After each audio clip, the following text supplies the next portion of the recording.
this. All right, Yeah, so starting up the stream. It was hard to not start it. Stream has started. Okay, so we've got to do Pat and Nicole's characters. Those are the only two left. Is that how that works? Can you introduce the whole concept of what we're doing to your viewers? My zero viewers? I mean, yeah, this is our third character creation session for a Weaverdice campaign, which basically is a superhero D&D variant set in the Worm universe. Worm is a online web novel that Yash loves very much and has dragged us all into one way or another. I dragged you into it. Because I was sitting at the lunch table next to you every day during senior year when you would talk about it nonstop. Aaron got me addicted. It's not my fault. Nick, can you deliver that line again, but like with more enthusiasm? No. Work the camera, Nick. Come on. No. What are you doing? No. My camera is off-centered. I have it off to the side so I can actually look at the screen. All right. So wait, is there something I'm supposed to be looking at right now? No. Just Nick. Well, I mean, you can look at the pinned documents that we have in the Weaverdice channel. Okay. No. Only look at Nick. Only look at Nick. Well, now I'm just gonna feel awkward. Look at him. Look at boy. I Look at him with that. orange, right? What? Your favorite color is orange, right? It is. It is indeed. Like, we've always had orange everything. It was really nice that you went to RIT. It was meant to be. It was absolutely Yeah, Nick chose his college out of like color palettes. He was like, I have a brand and I want to stick with it. I mean, fucking what? University of Utah, I think was just like red. And it was just like, eh. That's not good. Red isn't even good. It's on the spectrum, but it's not close enough. There needs to be a bit of yellow in that, like some cadmium yellow in that. So cadmium yellow is not a color, actually. Wait, is it? Did you just bullshit yourself? You just called yourself out. I don't think anybody was gonna call you on that. Nobody else here is an art student. Are any of us? No, it is the yellow. I have heard of art. Oh, well. It is the yellow. I am dumb. I'm very dumb. I thought it was the yellow. Congratulations, you played yourself. All right, so I think the only fair way to cadmium yellow is the yellow you think of. Okay. Why don't we just make that just regular yellow? Is there just a regular just yellow? Does that exist? No, because there's different types of yellow. Well, there's different types of every color, but don't we have some colors that we just designate as the primaries? Like this is just yellow. Okay, so there's yellow, but then like there's a Nicole. Also, we can hear all of our voices coming out through your mic. I don't know if there's a way you can... Please. There's like different names for like all colors, obviously. Like whatever you name one color is going to be a different name. I guess like the most accurate way that you could like describe a color would be like by its hex code or by its like RGB values. Or you can use Spanish colors like rojo. No. Brad, no. Shut the fuck up. No. What do you mean no? That was a bad joke. Brad, what are you talking about? He just said you could use their Spanish names. Spanish. Oh my god. Yeah, but okay. All right. Can we get this started for realsies, please, dear God? I want to do this. On God. Not Santa. All right. Okay, are you guys ready? Who wants to go first? I do. Oh. No, Brad, you don't get another power. You're stuck with Tugger. Rum Tum Tugger! We had a way cooler name for that. Tugger it is, though. It's too late now. Okay, I'm cool with Tugger, though. 1, 2, Are you serious? 4. Yeah, I mean, he's the game master, so I guess it's Tugger. All right. 6. We have 6 triggers. Let's do this. Tugger. Brad has the ability to leash and control gravity. Gently pull somebody. You have got to be shitting me. No way. Was it Get Down, Mr. President? Yes. Yes. Is that what Yeah. Oh, this is gonna be fucking silly. Oh my god. Out loud? Wait, who's in this? This is Pat's? This is Pat's. Okay. Get down, Mr. President. You are your high school's student council president. I wonder where you got this idea from. You have a natural charisma that has elevated you to this position of power, but you are unsure of what to do with it. People come to you with serious life problems, and you often are unsure how to solve them, leaving them and you supremely unsatisfied. What? He's the student council president. That's. I couldn't make him the actual president because that would just be too much of a pain in the ass for Yash. No, I get to be a high schooler though. Yeah. I get to play as a high schooler. Well, Nice. no, Yeah. this could take place after. This is just how you triggered this. No, The campaign. Could have could- done it years ago. Yeah. All right. That's You true. don't- Nope. Okay. Okay, so to add to this, your VP is extremely jealous of you to the point of making you feel unsafe to be around them. But the adults in your life keep telling you that you're doing great, and you don't want to let them down, so you soldier on to the best of your ability. Over the course of the year, you gradually become more and more aware that your relationships with your peers in general seem to be becoming increasingly superficial. You're invited to parties, but no one really hangs out with you, and your friends from middle school drift away into their own cliques that you can't follow them into due to your heavy course load and student council responsibilities. All of this comes to a head of prom when you're about to make a small speech before the king and queen of crowd. You look into a sea of faces you barely recognize, and it hits you all at once. You begin to break down and look over to see the vice president making their way over to you. They put an arm around you as if to walk you off the stage. But before you realize what's happening, an inhuman force slams you to and through the floor. Bones break, your lungs feel like they're going to collapse, and the next thing you see is your vice president standing over you. The stage, oh my god, Leo, shut up. The stage floor away now as you've been, god damn it. Hi, Leo. I'm a president. Leo! Love that dog. Mom, can you please make him stop? What's she Okay, gonna do? Put a muzzle on him? No, just tell him to stop and he will stop. Oh, Eventually. Okay, so you begin to break down and look over to see the vice president making their way over to you. They put an arm around you as if to walk you off the stage, but before you realize what's happening, an inhuman force slams you to and through the floor. Bones break, your lungs feel like they're going to collapse, and the next thing you see is your vice president standing over you. The stage floor far away now as you've been slammed deep into the earth beneath the school. They kneel on your chest, grab your face, and begin to berate you for crying about the life you have. Your charm has carried you to the comfiest, I thought that said commie fest, like communism, to the Communism comfiest life festival. imaginable without any real effort. They say how they've struggled every day of their life to get where they were, and they still live in your shadow, never getting the love and attention they believe they deserve.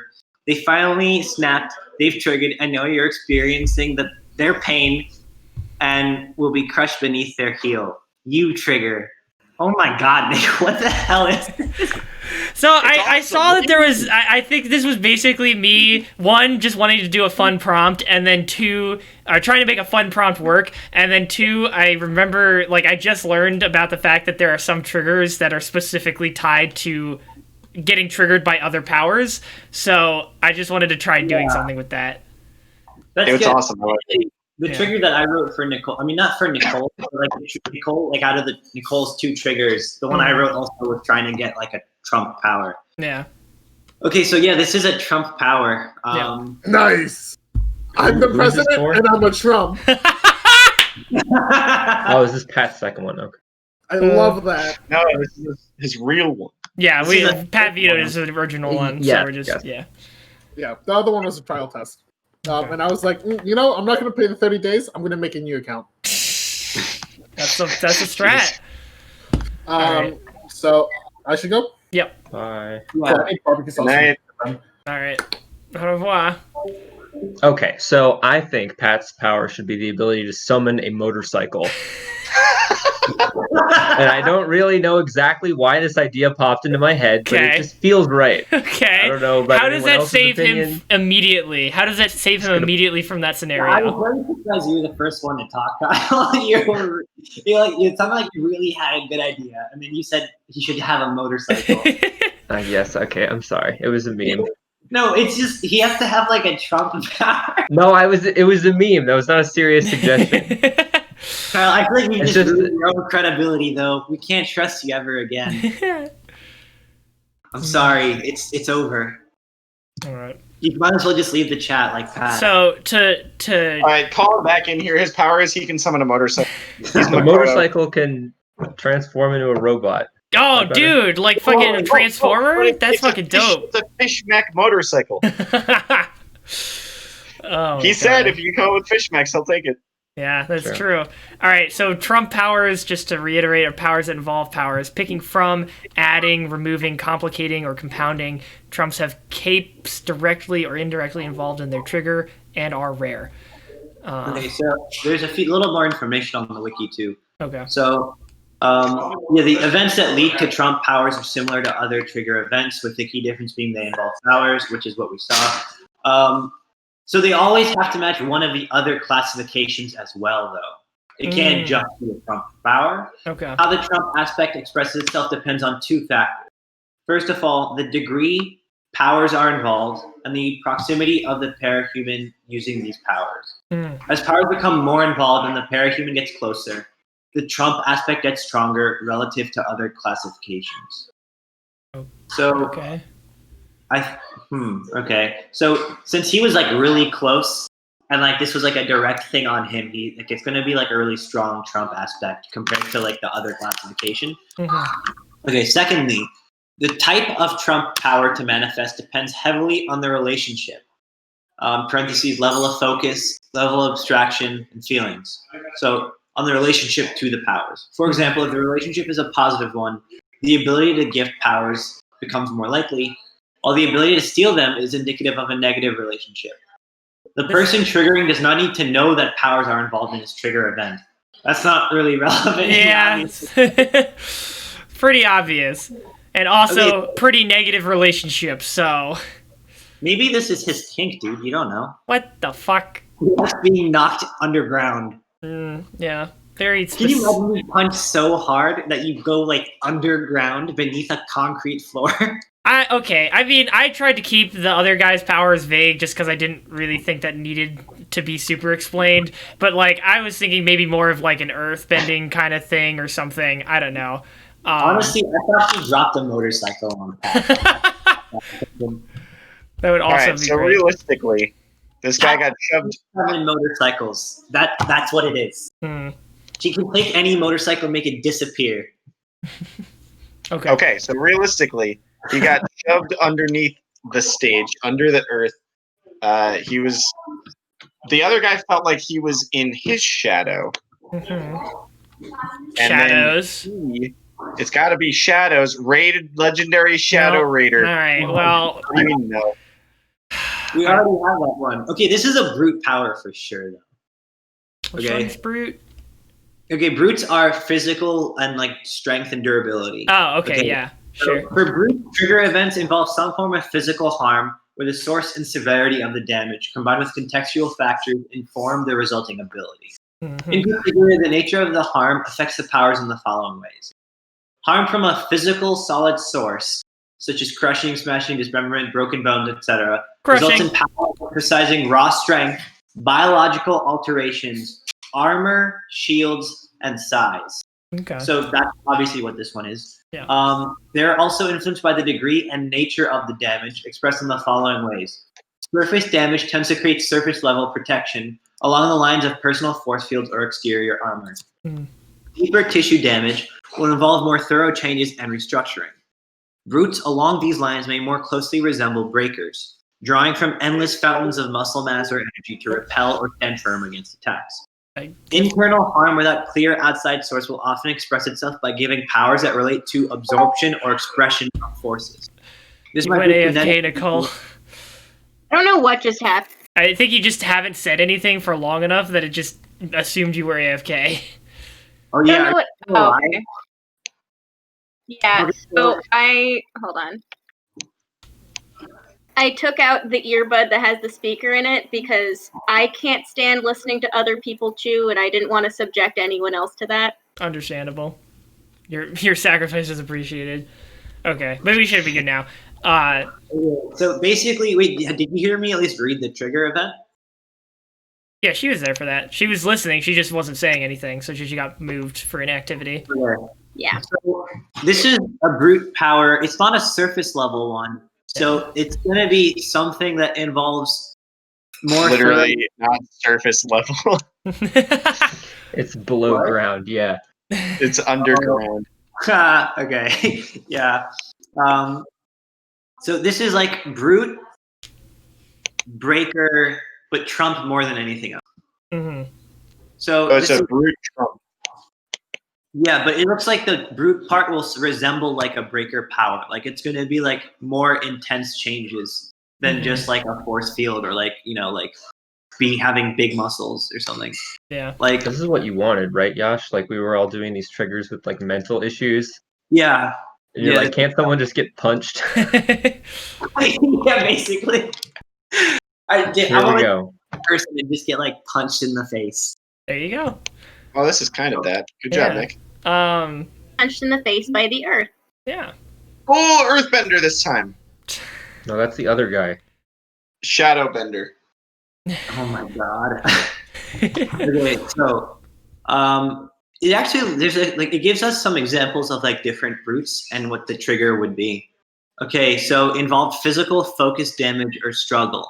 That's a muscle brute. Relies on size and physical strength, often utilizing biokinesis or some sort of changer effect. Involves physical massive damage or awe. That's a shield brute. Has a direction-dependent defensive feature, or one that is based around an object or field moved around at will. Okay, energy. Do you think emotional helplessness is related to this? I could think so. I would think so to some degree. I mean, yeah, it's he talks about how he doesn't recognize the people. That's such a weird thing to happen. Like it seemed like I thought that was going to be the trigger, and then like it was like such a red. Somebody like punched through the floor. Yeah, I don't know. I need like I felt like if I didn't include some of the other stuff, like it was the same. I guess I was trying to do the same thing that I did with IED guy, where I was trying to give multiple options. But like, no, I liked it. Yeah, I don't know. Yeah, I just needed to get it back to somehow including the line like or relating to get down, Mr. President was what I was just trying to get back to. So it's just kind of a roundabout way of getting there. That's why it's kind of long compared to my other two. Because I felt Honestly, like I needed to add more stuff. My first thought was that he's triggered twice. So like when he can't recognize the faces, he like starts triggering once, and then he gets fucking like knocked in like through the ground, Battered into the ground twice. Yeah, I mean that. We were triggered twice that close to each other. Taylor triggered twice that close to each other. What? Taylor triggered. So okay, so I won't spoil the ending for Kyle, but you know they do tell us that Taylor, she didn't like her power wasn't from a single trigger. When she was in that locker, she triggered twice in close succession. So she's already her max power level, basically. Wait, is Taylor the bug girl? This was like a huge part at the end, dude. Yeah, did you miss where I said that I was hate reading by the end? Like the last 10 arcs, I was miserable, but I'd invested too much time in it already, and I just needed to get it done. Oh god, the sunken cost I did it for you, Yash. You got sunk cost to hell. It makes you feel better. When I reread it, I was just like really angry like the whole time. Damn, I am getting some revelations here. I thought Yash was singing the praises of this book to high heaven, but does anyone like Worm here? It turns out Yash didn't actually like Worm at all. I do like it, but there's a lot about it that really makes me angry. I liked the part stories where like I can't root for a single character, and pretty much everyone by the end absolutely. Okay, all right, we're getting off topic. Okay. Let's bring it back. Okay, I'm gonna say one last thing. If you don't think Dragon is like the best person ever made, then you are the worst person ever made. All right, True, Dragon was good. I just wanted it to be entirely Dragon and not have Skitter at all. Damn. That'd be pretty nice, actually. Fucking rip the skitter. Okay, so going back to this, right? Mhm. So do you guys want to do the 2 trigger thing? Like, that's just like like that just came to my head. We don't have to do that, but like that was just like something that popped into my head when I was reading. I'm fine with it. We just need to figure out what the powers are gonna be either way, you know? Right. So, We haven't even found one power yet. We should. Yeah. All right. Let's focus the discussion on that now. yeah. Okay, so if it's 2 triggers though, does the first one? So they don't have to know that there is another power involved in what happens, but I'm still not sure if that would be like a trump power because nothing like the first part was because it says you begin to break down, right? Like you're already having like a meltdown of some kind, right? Mhm. So you look into a sea of faces you barely recognize, and it hits you all at once. Nick, what hits you though? What is hitting you all at once? Probably like a baseball or the ground. One of those Jesus two. fucking Christ. The ground hit me all at once. The realization that you are no longer like these peers that you are like surrounded by all the time. You don't know, like you're not actually connected to any of them at all. You don't know any of these people. You're alone, I guess, is the thing.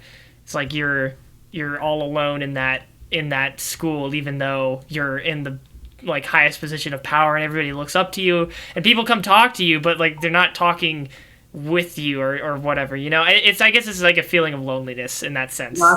Yeah. Yeah. It's lonely at the top. Yeah. Okay. All right. Okay, so we can actually work with that then. That sounds like it would be its own trigger. Like that could be its own trigger if you guys want to do that. Sure. Do you guys want to do that though? You guys Yeah. have to. Again, we just need to make up. Yeah, we just need to make up powers for it. I'm fine with doing that as well, as long as we can figure out a power for it. Loneliness would be a stranger power. Ooh, this is really interesting. Stranger brute powers are extremely rare. All right, I'm down. So what do we think? Stranger's powers specializing in infiltration, distraction, subtlety, gain powers from unwanted attention or social collective pressure. Unwanted attention, though, I don't know if that's really what this is.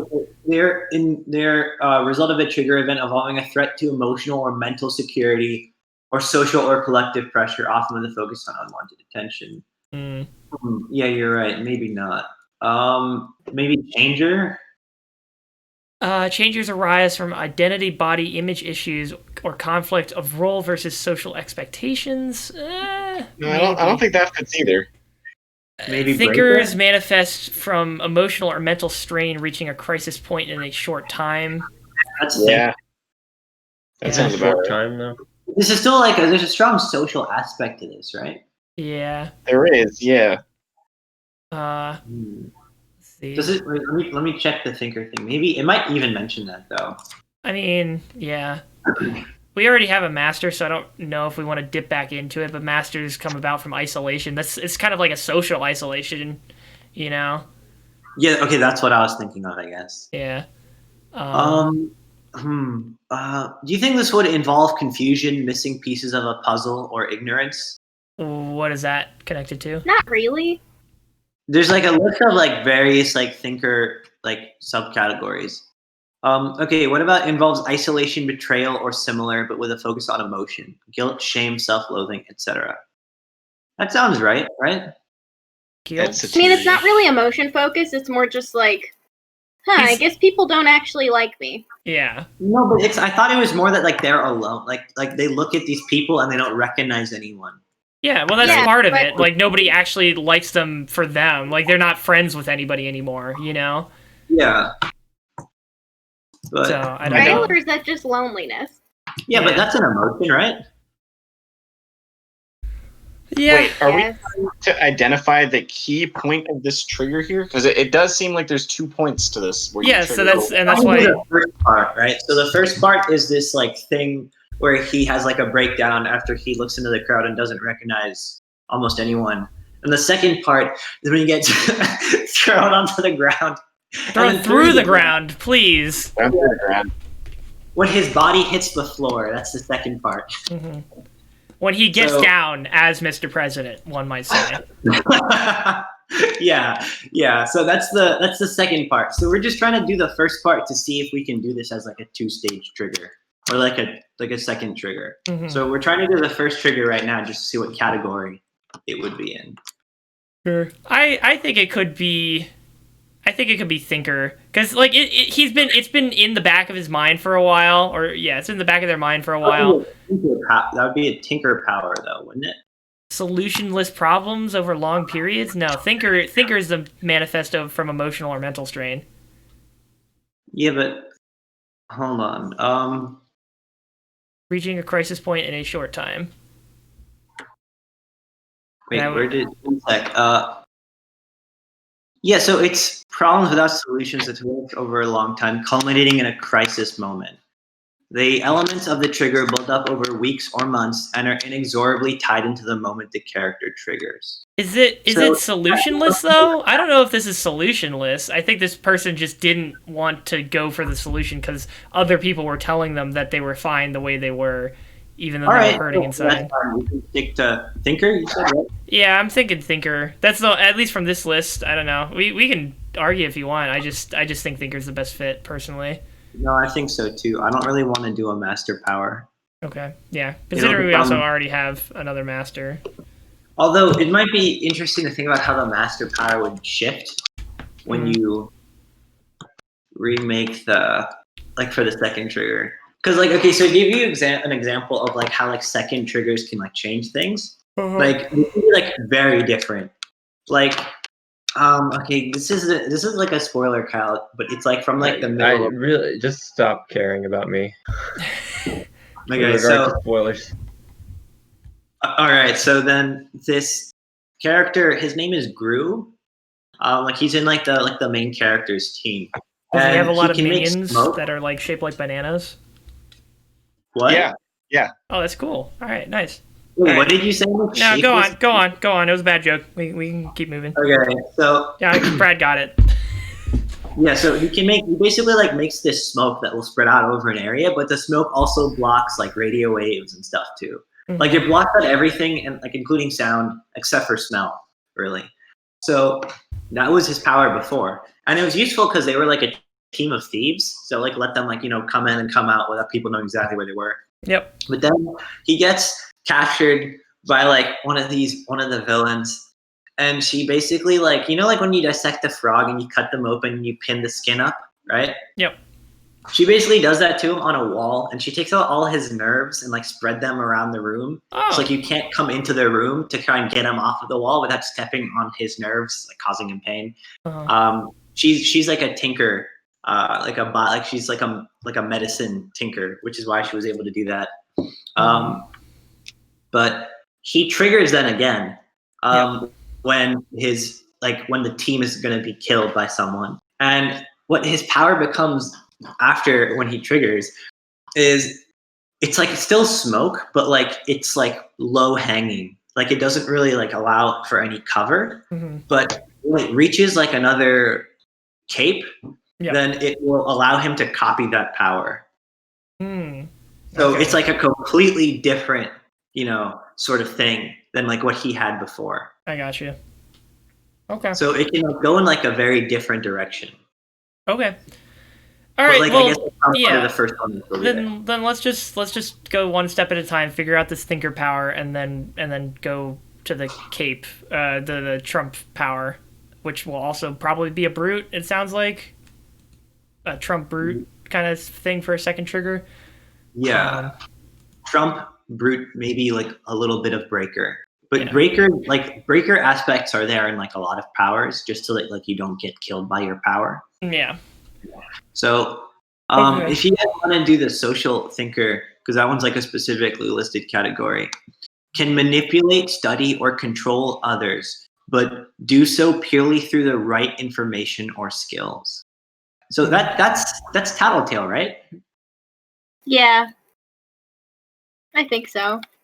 Okay, so interesting. Tattletale is this character. She's also one of like on the main character's team. She can like basically like her mind will kind of like her power will like fill in details, like when she asks questions, sort of. But like she needs to have like some information to kind of like extrapolate off of. Okay. But she kind of like by talking to people, she will like kind of like do this, like manipulate them, like break them down, because she kind of like picks up like little things off of them. Okay. like one of the characters was like adopted, and she basically like just like breaks that person like mentally by like talking about like how like her family doesn't love her or something like that, right? Worm is a messed up book. It really is. Yeah, this is like Just- five Kind of just chapters. seems like a sad time. Is a bummer from start to finish, and the finish is so fucking far away. You feel like you're never going to get out. Like a decathlon. There's just so much dumb stuff in the finish. All right. Anyways, we gotta get on. We gotta go. We gotta get on this. All right. So, Social thinker. What are Yeah. you guys thinking? all right. for Well, the whole thing is isolation, right? So. What didn't we want a brute aspect to this? Because you were like, No, "Man, that's we the need second something-" trigger. We're talking about the Gave first up on trigger. that. All right. So, because the first trigger is explicitly just like the social isolation thing, the emotional stress of that. Maybe he can turn into rock. What does that? How is How that- is that a thinker? Thinker power. It's not. I was thinking along the lines of the Trump. Oh, And okay. Well, again, let's focus on the first trigger first, because it sounds like the second trigger is going to change things dramatically based Yeah, on the first trigger. And then it's the second trigger. So social thinker, yeah, socially isolated. If he can manipulate, study, or control others, he's basically Trump for real. Hooey. Let's not make this political. Every time I call my You parents, just I already have to do this shit. monetized. Okay. Well, see, I'm gonna be honest with you.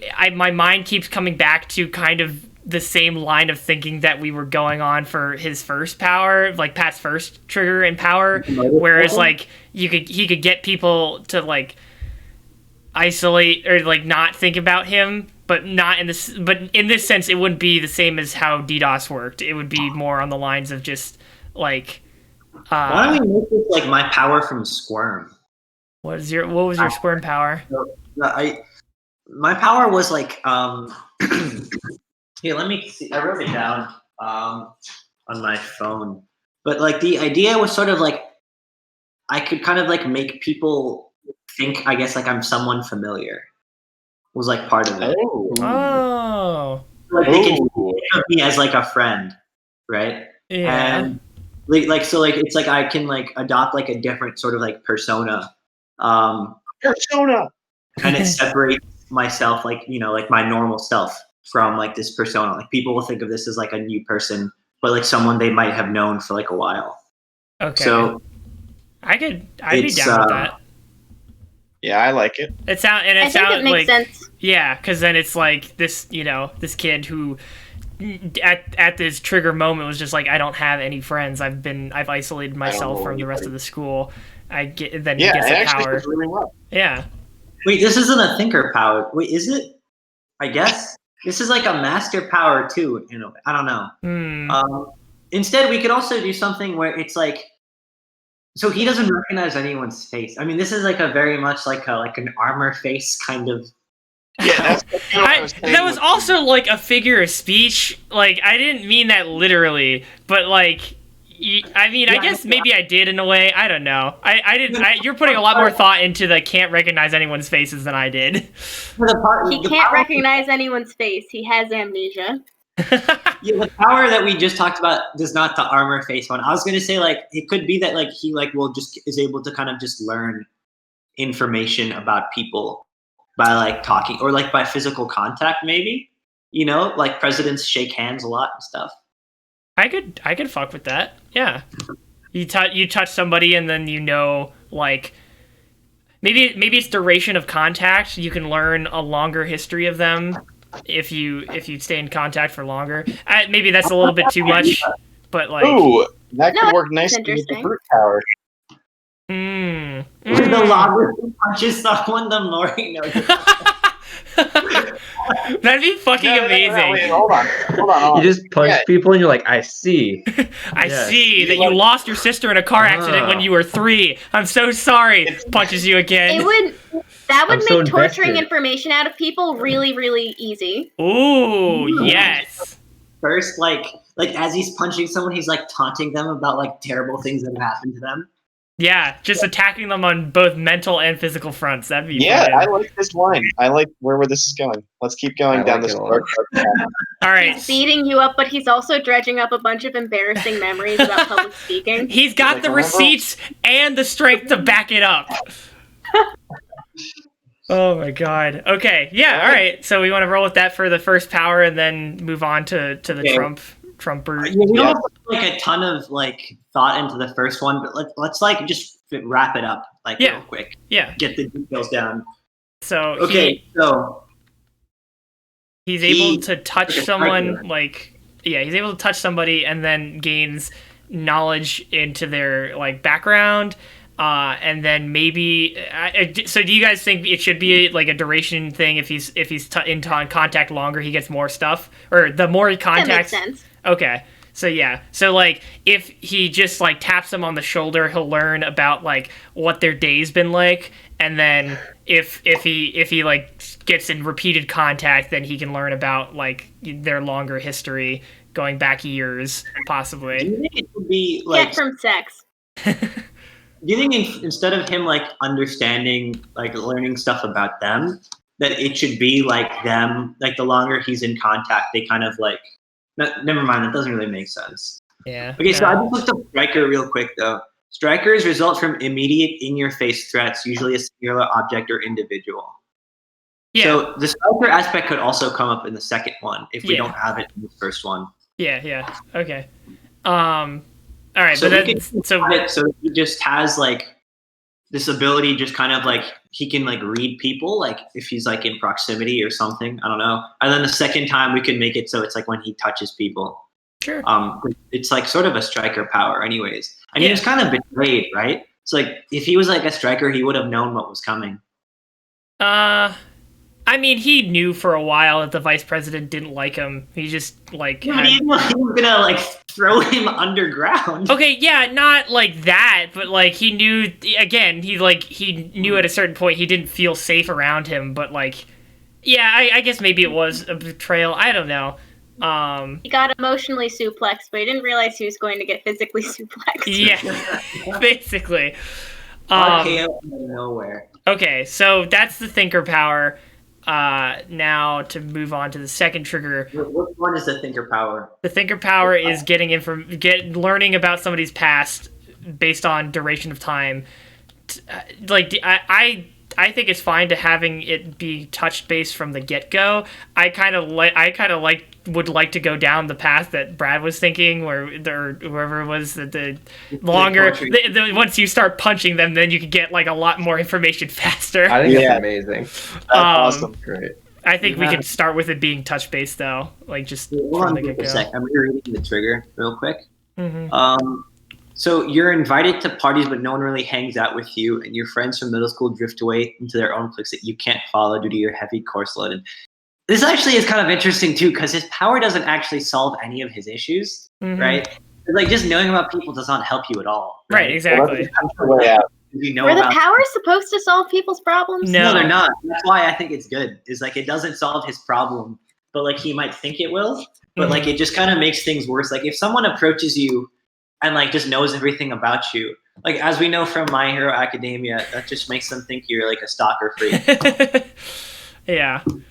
Gentle Criminal sucks though. Just FYI. Stop! No, Gentle Criminal's great. Shut your fucking mouth. We're not gonna get into this. We can talk about this after the stream. Anyways, Okay, so social thinker. He knows about people he learns about people Contact. them. yeah. Yeah, if he shakes their hand, he learns about their day. If he like repeated contact, then he learns more about them going back years, Like possibly their personal entire And life. just to clarify, this isn't like mind reading. No. No. It's Yes. like- It's like in an anime when you punch someone and then you learn about their trauma, you know? Does he get like What? the history of events No. like from this person's perspective with like all of their like how they felt about all these things, or is it just like a synopsis? Maybe like when he touches them, they like tell him stuff. He has to Like- sit through like an hour long out loud. flashback every time he touches somebody, and he just sits there for the hour. Oh God, no! That'd be terrible to play as. Jesus Christ! All right, Okay, here's the social situation. Let me tap this guy's shoulder, and I'm out for an hour. I'll see you guys in like 4 hours. Jesus Christ! All right, so I think maybe what if it's like he said? Do you think he should yeah? That's a good. Kyle brings up a good point. Like, what kind of information is he getting? Like, does he is he getting like how they feel over time? Is he getting like here are the events that happen throughout the day? I think to reflect his triggering event once again, I think it probably should be more surface, like synopsis, like Kyle said, more surface level than that. Not exactly like the true emotions. Like if somebody was like really pissed off about their day, like they just had a terrible day at work, then he could probably surmise that. But like he won't know the exact moment to moment feelings of somebody throughout their day after like just through first contact. So he just gets like a summary of like each day or whatever. On first, yeah, and then like as he gets in more and more contact, I'm gonna put it down as like he gets like a summation of like information on the person. Mm-hmm. Yeah, he gets like the bullet points. Yeah, the spark notes. Yeah, the problem with like having it be an objective recollection of whatever's happened to them is that people don't have an objective recollection of what's happened to them. Yeah. And sometimes like stuff happens to them and they don't have the full story behind it. So I don't really know how you could justify necessarily like him knowing stuff that the person he's touching doesn't even know. You need the full context. Well, he can't do that either, right? Like how would, I mean, it's a superpower, so you don't have to ask how would you do this. But like, do we want it to be that he literally just understands like the entire situation from like objectively what the truth is? No. Well, we're talking about like a summary of facts, and I assumed like facts meant objective information. I was thinking summary of facts from that person's perspective. So like, let's say Joe Schmo wakes up, goes to work, has a bad interaction with his coworkers, his boss shits on his desk, and then he has to just head on home before. Where were you working that this thought came to? And then he tries to get caught, or he tries to get some pizza, but the pizza shop's closed down. And so then Pat comes in, shakes his hand, and then Pat's just like, oh, this guy woke up, had a bad day at work, and he couldn't get the food that he wanted, and that's the bullet points. You know, he doesn't get the full story about like the pizza like guy. Yeah, or the shit directly on the desk, but like, yeah, he just. Is there any justification to that? Wait, there's actually an SNL skit about this. About shitting on someone's desk? Yeah, it's like you don't have time to go to the office bathroom, so it's like a lamp. Oh, you can dump in. Stop. Okay, all right. That's really funny. Good. Okay.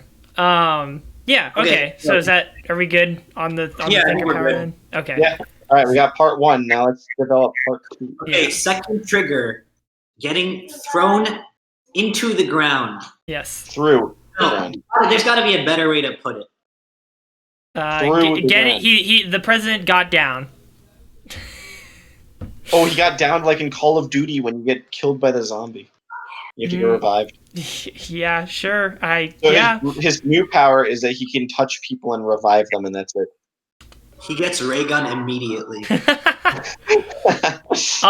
Okay, but to focus, I just want to go back to what you were talking about, different ways that Trump powers manifest, and it sounds like his, based on the synopsis that you were reading, is that his would probably be related to stealing powers because it was a negative interaction with.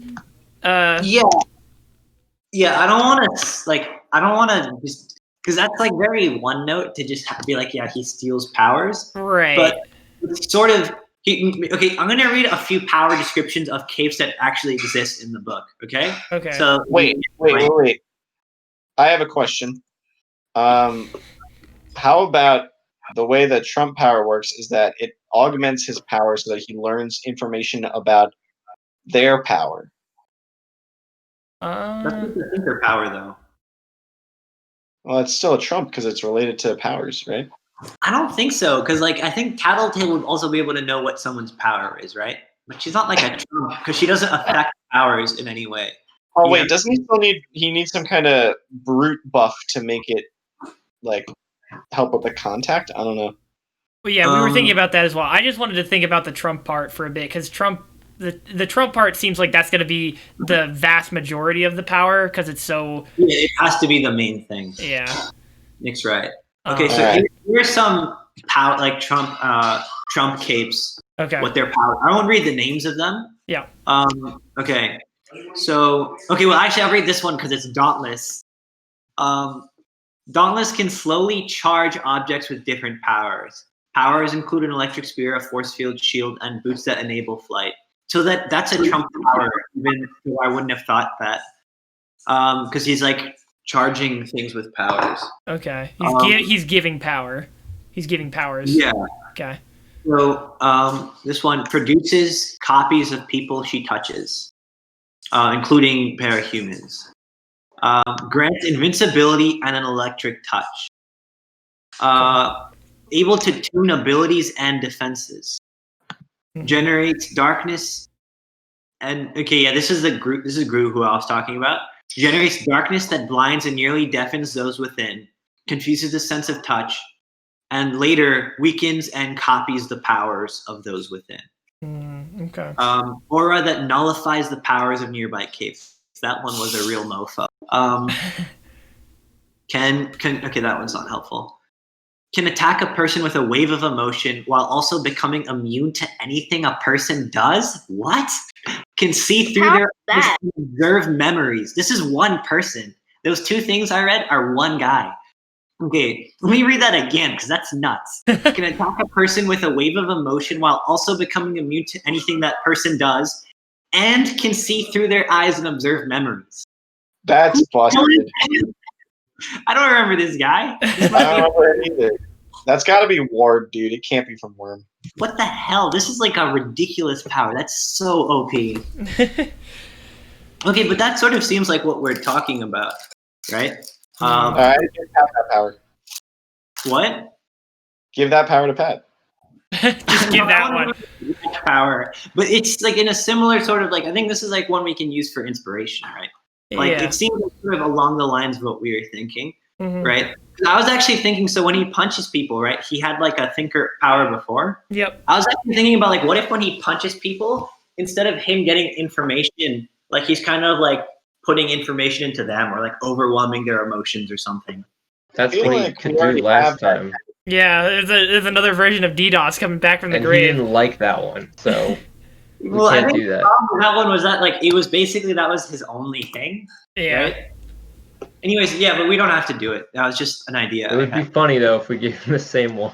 Give him DDoS again. We called it DDoS 2. separate triggers, but somehow we ended up in the same place. Same power. It's either this or you can summon motorcycles. Your call. Did everyone get that was a joke about Persona 5? Or Yes. What? I knew Nick didn't get it because he didn't get the thing about Raid Shadow Legends the other day either. Nick, your story is about Makoto and I'm making fun of you. Oh, you're right. That's it. This is Makoto's backstory. Oh yeah, wow. Except not the getting thrown through the floor bit, but yes. Yeah. That's pretty funny. Okay, I don't want people to think I'm like lol random motorcycle. I got what you were saying. I was Okay, literally thank thinking you. Oh my goodness, I can't believe I didn't recognize that. You're right. Holy cow. Nick, you just haven't grinded Royal hard enough yet. I'm almost done with it, I think. I started up the extra palace. So, I don't know. Ooh. Anyways. Ignore or negate most brute defenses. That's scrub. That's not how I would have described his power. That sounds pretty fucking apt. We gotta for what? develop Pat's power, man. Dude, Scrub's power is that he can just delete matter. That's why I wouldn't have described it like this. Oh. But I guess this Well, is true. but how you described it sounds pretty good for Pat's situation because one, that would help him out of his Deleting fucking matter? predicament. No, not deleting matter. The whole fucking negating brute strength. You know? Yeah, but this is more like a technically sort of thing, you know, where it's like, well, technically I'm negating his defense, right? Because I'm just deleting matter straight up, right? Okay, what if he can create? What if he gets the power to create or destroy matter? What does that have to do with? Oh, you mean like God? Yeah. Why? I don't understand how that would really correlate. I'm trying to think of something being able to use things around him to assist with his ability from earlier. Well, I thought the second power was just going to be something that improved punching or something. Yeah, that's what I thought Because we too. said he was going to punch people. I thought the second one was going to be like. Okay, how about this? You know how in My Hero Academia, fucking All for One, when he's fighting All Might, he collects all his powers, and then all he does with it is that he just makes a giant fucking fist, and then just tries to punch the shit out of All Might. Like, when you have that many powers and that's all you can do with it, that's pretty fucking lame. But I guess Horikoshi didn't really want to think about it that much. But what if it was just like something like that, where he could drain the power of capes around him to then be able to upgrade his punch to some degree, and then it seems kind of like what Kyle does, though. Because Kyle, he basically just tanks their hits to absorb energy to then release in a big punch. Right, but this would be specifically cape related, I guess, would be the thing. And also it would I think it would be like an AoE so that it could hurt his teammates as well as the foes. You know? That's what the team wants to hear. What? Can you imagine if your teammate just lets you get hurt because it lets him charge up? I mean, we are a team of villains, so it's not out of the question. Yeah, but villains are also inherently selfish, and why the hell would someone with a power like that? Why would we want to partner up with someone who can do that? You're getting paid. Oh, Nicole doesn't know the plot of what we're doing. Okay. Yeah. So what we're the basic concept is that you guys are a team of villains in Detroit. Okay. So in real life, and also in Earth Bet Detroit. I mean, Detroit doesn't really exist, so I'm just making it up. But basically, in real life, the police forces have been pretty awful. So neighborhoods have started hiring private security companies to act as police officers and protect the neighborhoods. Mm-hmm. So in this one, Detroit also is just as effed, but instead it's it's also a security force. But then the security force is also we can protect you guys from capes and stuff, but to generate demand, they basically have your team who you guys work for the security company secretly, and you guys will stage attacks and stuff, and then be either to make people want to get protection, or you guys pretend to attack the company and they repel you, and it shows that they're good at their job. Yeah. So you guys are. What? I just said I like that. Okay, nice. I'm glad. So it's kind of it's like a racket, basically. So you guys, the incentive for you guys to work together is you guys are being paid together by this company to do this stuff. You're not working together to actually steal anything. You're being paid a salary, secretly. We're just 9 to 5 average Joes, just like everyone else. We just happen to, stage attacks on heroes and civilians for our living. Yeah, Do we get paid hourly or by attack? No, you're on retainer. Yeah, are we? I was gonna ask, are we getting commissioned per attack? Get commissioned for a more flashy attack, and then you have to. Do we work for tips? No, that's truly criminal. Okay, we're bad guys, but that's fucking criminal. All right. We work for tips. It's settled. No, well, all right. Okay, so that's the context of your team, right? Yeah. So some of you guys might be way more evil. Some of you guys might be barely evil. And you're just kind of doing, because you're not really doing too much evil stuff for real. The ones of the people that are super evil might be just getting their rocks off, doing evil stuff on their own time.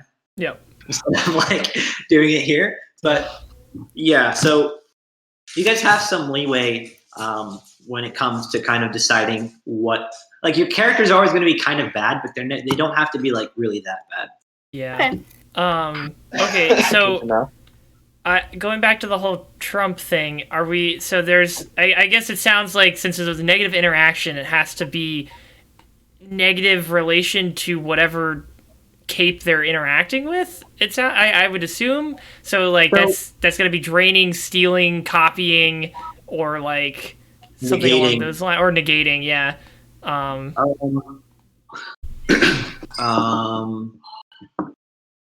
So what among those things would really work for us? Can borrow and copy techniques and mental powers from others. Has an adaptive nullifying defense, auto tuning against any attack. Brad, you and Nicole know who that is, right? What's that again? Has an adaptive nullifying defense, auto tuning against any attack. That sounds pretty fucking broken. Oh, it's been 2 years. I don't remember anything. That guy just sounds invincible. What the fuck? That's because that's God. Oh, okay. That's Zion. Also, my eyes hurt, so I'm gonna take a 5-minute break. I'll be back. That's fine. You don't have to by the way. They've already left. These Trump towers sound they sound like bad improv to me. Like, what do you mean? You just can't do what you were gonna do. We're not. It's not a yes. It's not a yes and situation. Yeah, it's with the Trump opposite. powers. It's like, okay, so what if I can, manipulate the? Actually, no, you can't do that. What are we gonna do instead? Nothing. I don't. I see what you mean. All right. I don't know. It's like a whole classification. Yeah. I don't know, man. I feel like I'm kind of leaning towards, because of how in your face and direct and negative this interaction was, I'm leaning towards like some sort of drain. We could talk about how that gets implemented, but that's it's got to be something, some kind of like negation. Okay. In some way, yeah. I agree.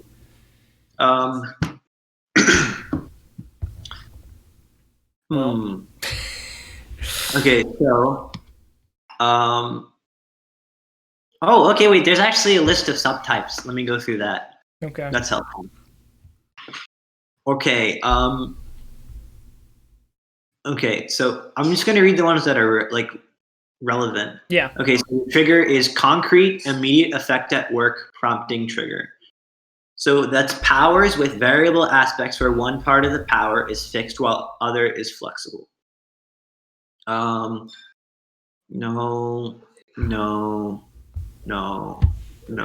Involves a crazy, chaotic situation with... No, that doesn't fit. Damn it. Okay, I can't read the... Okay, I'm just going to read all the types because the triggers are not working out. Okay, so null is reducing the effectiveness of other powers, sometimes outright nullifying or erasing them. Mm-hmm. So that one is relevant Mm-hmm. to what we're talking about because it's like an adverse, direct, and ongoing relationship with the power in question. What if the better that Pat knows this person, and that can be attached to them using their first, power of being able to know more about that person, the more they stay in contact with them. How about the more they know about that person, the weaker that Cape's power becomes?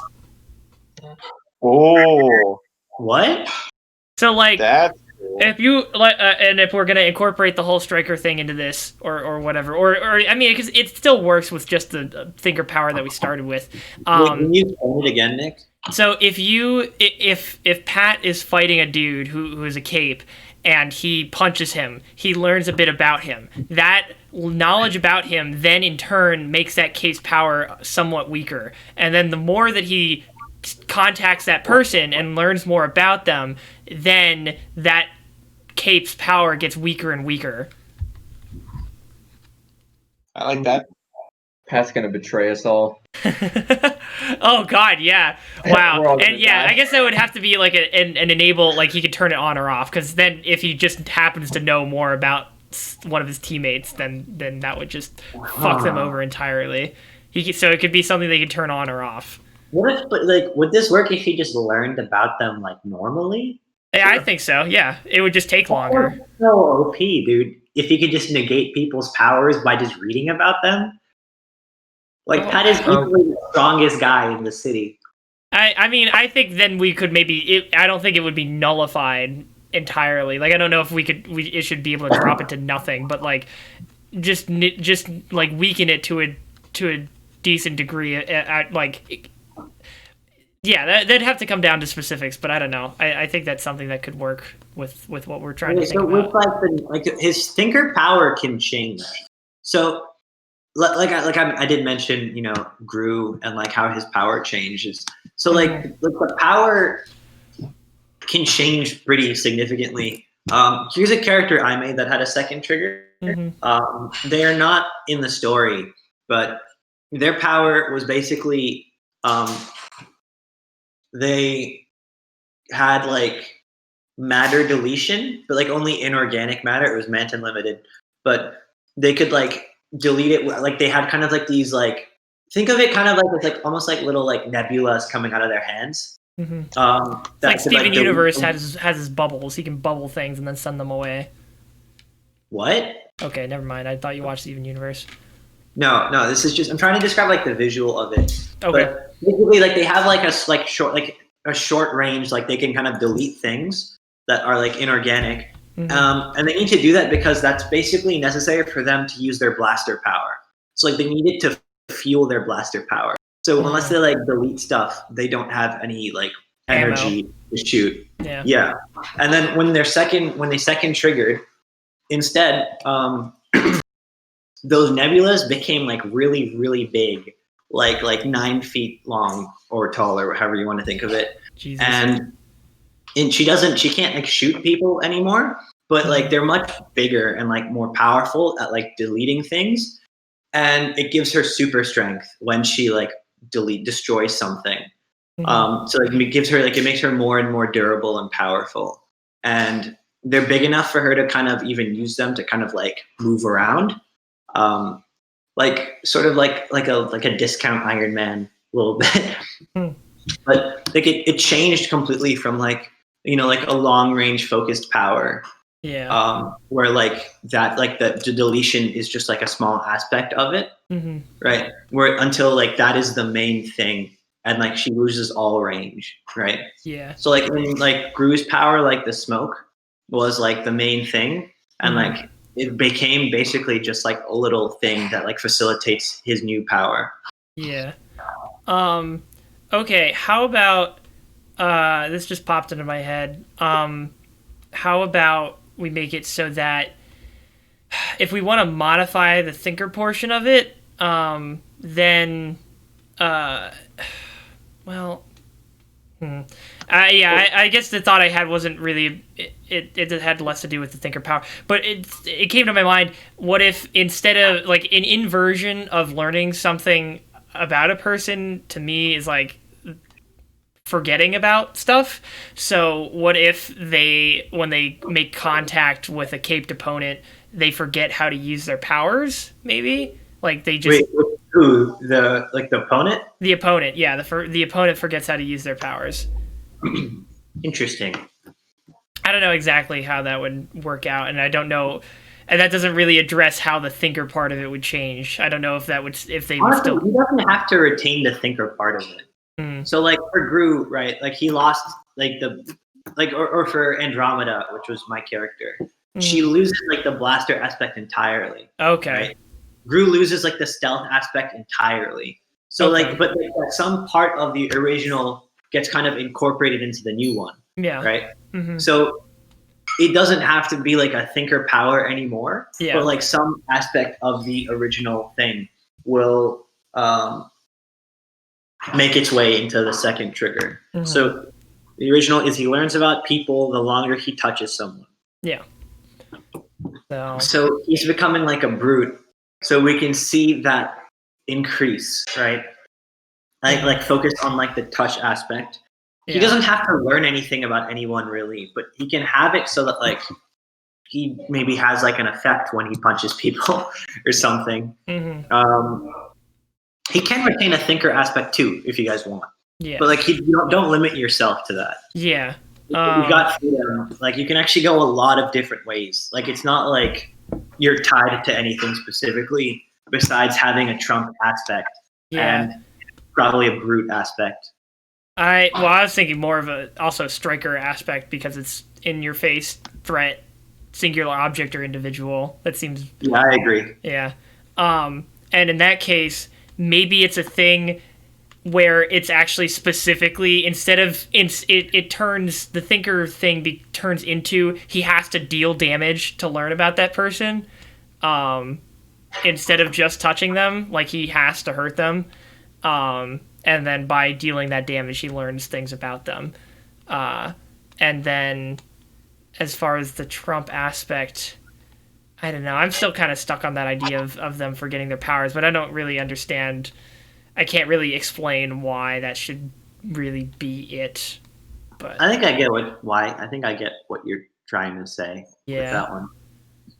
I don't know. Would you guys roll with that? What if okay, sorry, never mind. Sorry, you guys can continue. Continue what? What do you? Brad and Kyle, what do you guys think? Can you run me through it one more time? So wait, run me through what? Just the general gist of what I'm thinking for the new power. Yeah. So I'm thinking it changes his thinker ability so that it's not just that he has to touch them, he has to hurt them physically to learn about them. Okay. And then if it's a cape, when he learns stuff about them, he also makes them forget themselves a little bit. Specifically, he makes them healing the memories. Yeah, in a way. But then specifically for capes, he is stealing their knowledge of how to use their powers. That I think would make it more Trump related because it's sort of a temporary nullification of powers. So yeah, that's the gist of it from what I was thinking of. So, but he hasn't actually gotten anything that makes him better at dealing damage to people. Right. Yeah, true. I think we need to go back to the trigger and just try and identify, because we did this for the first trigger, but not the second trigger. Mm-hmm. Like identify like the key things. Okay. So yeah, if we go back to the doc. They put an arm around you as if to walk you off the stage, but before you realize what's happening, an inhuman force slams you through the floor. Bones break, your lungs feel like they're going to collapse, and the next thing you see is your vice president standing over you, the stage floor far away now as you've been slammed deep into the earth beneath the school. They kneel on your chest, grab your face, and begin to berate you for crying about the life you have. How your charm has carried you to the comfiest life imaginable without any real effort. They say how they struggled every day of their life to get where they were, and they still live in your shadow, never getting the love and attention they believe they deserved. They finally snapped, they've triggered, and now you're going to experience their pain and be crushed underneath their heel. You trigger. So one of the things that jumps out to me is they talk about they never get the love and attention they deserve that they think you have, right? But like the whole point of this one is that you are also not getting it, right? Yeah. You are not connected to anyone. It's just very superficial. Yeah. So that's one thing, at least. Yeah. Being not this far below you're going to need some kind of healing aspect, or you're going to need somehow like be able to defeat this person without like too much of your body. Because like you should really be like paralyzed or something at this point. Right. Yeah. So how do they get out of that situation? So brute powers aren't just like physical durability. I mean, sorry, they're not just physical strength. They're also like durability. Yeah. In some form or another. So like it could even be, like I mean, I don't like in Pokemon. There's like a move called Drain Punch, right? Where you get like a portion of it back. Like it could even be something like that. Like don't use that necessarily, but like that I think would still be like a brute power. Yeah. Do you think it could be like just like the longer he punches someone, like the more of their power he steals, and it uses it like instead of funding his power energy or whatever, it just like heals him? I mean, yeah. So he's converting their cape power into life force for him to use HP. Yeah, so like it's like a healing factor fueled by their power. He's just super strong. I mean, it's pretty basic, but I mean, that's just an idea. No, I could roll with that though. I don't have any better ideas, I guess, and I don't think that's a bad idea. Either way. Yeah, I'm gonna make a list of a few ideas. Okay, so make them forget how to use their power when you punch them. Yeah. Are we good on that? Because it's not when you punch them. It's when you learn about through punching them, or is it actually just from punching them? I think it's that both things happen at the same time. Well, yeah, but like you could learn about people in other ways. Yeah. Would that really work too, or do you have to punch them?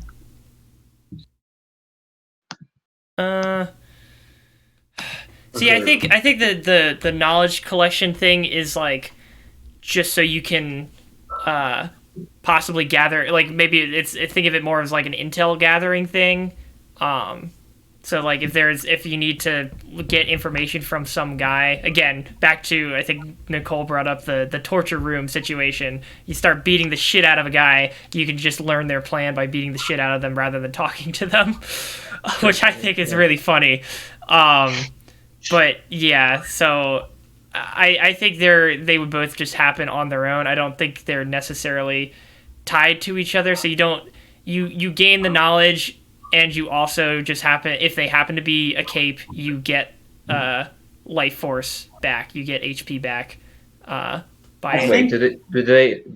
them. Yeah, they. Oh man. Okay, we're doing. Yeah, we've moved away from. I don't think they're forgetting their powers anymore. Their powers just get weaker. Oh, Nick, I was just writing down the ideas we've had so far. Oh, okay. I wasn't saying that we should combine the two. I mean, we can also if you want. But I think having the whole learning aspect is still really cool. I'd like to keep that if possible. But I think limit. I do like the learning aspect. I don't think that's something we should get rid of. Yeah, I think that's why I kind of wanted to limit it to just punching then, to like just because if he gets to just touch people and learn stuff from them and also just have this brute power and like Trump power on top of it, I think there needs to be a little bit more of a drastic effect to his original power based on this second trigger. So that's why I made it punching only, damaging only. If we make it so that like he can't like if we limit it to like the only like information that he learns when he's punching someone will cause them to like lose some like knowledge of how to use their power or whatever. I think that'd be interesting because then he kind of has to stay ignorant outside of like these situations, because if he knows something, then that's like something less that he will learn when he's fighting someone. I don't know how well that would feel. Yeah, that's gonna be a hell of a gameplay thing. Hilarious. It's like I think it's like a funny. We're gonna do our big plan for like this guy we're gonna fight, and Pat's like, I'm going out. I'm going out for a pack of cigs. I'll be back in a bit. Winging it. Like I think that's the funny idea though, that every time Pat squares up with someone, he has no idea what they do. Yeah, that's actually kind of. I kind of like that. Funny, but like I don't know. It might like separate him from the group. Yeah, it'll make it hard for him to play. I just think it's a funny idea. It is fun. It's hilarious that the less you know, the better. I think that's amazing. Yeah. But it might not work so well in a team. Okay. All right, my food has arrived, so I'm also going to step out for a bit. But it sounds like we're getting close to something. So. How long have we been here? Getting close to something. How long have we been doing this? A while. Well, like 40 minutes. 8:30, maybe. It's not that bad. We started really late. It was like almost 9, I feel like. Yeah, 45, I think, by the time everyone was back. So this is standard. I think maybe we should take like a 10-minute break or something and just come back. Do that to Pat, dude. He's still he's still waiting for us. I mean, I'm not taking a break to like do something else, but like I think just taking a break to kind of think about what we've done so far or like what we can do might help. Okay. Yeah, I can see that. I really like. I like the first power a lot. It's something I'm thinking about, like the phrase, like shoot first, ask questions later. But like, you don't have to ask the questions, right? You just find out the answer. Shooting is asking the questions now. Yeah, I don't know how to rephrase. I'm not exactly sure how to rephrase that. It's a funny idea. I like it. shoot You never questions. ask them anything. You just start First. hitting immediately. Shoot questions. Shoot questions. I don't know. Something like that, though. It would be really funny. I'll never tell you anything. All right, we're done. Just Please don't tell me anything. It's more fun. yeah. Shoot questions. Hmm. All right, I'll be right back too. Yeah, me too. Taking a break. I'll be here. It's okay, guys. Don't worry.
Hello, Red.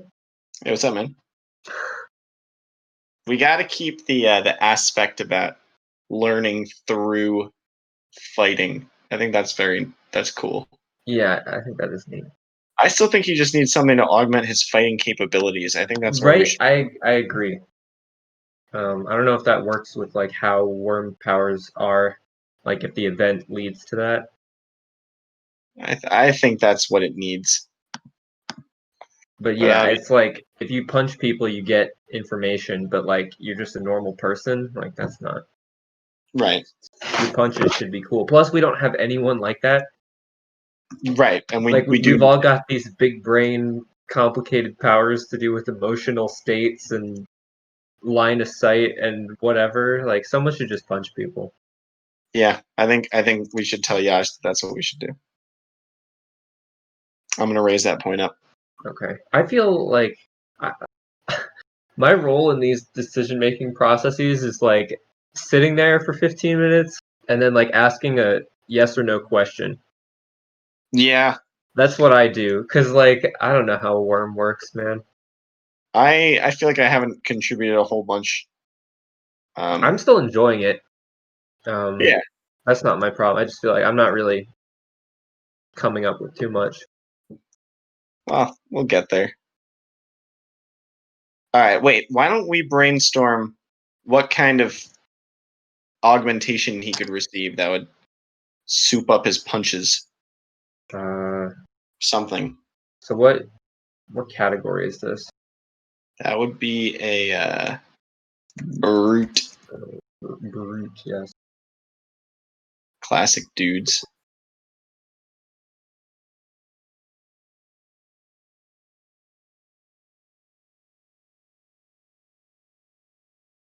Yeah, we looked at these earlier. It feels like it could fit. I mean, there was physical trauma. Yeah, I think it fits. So, brutes. I feel like I need to look up some kind of brute powers to get a reference for what they are exactly.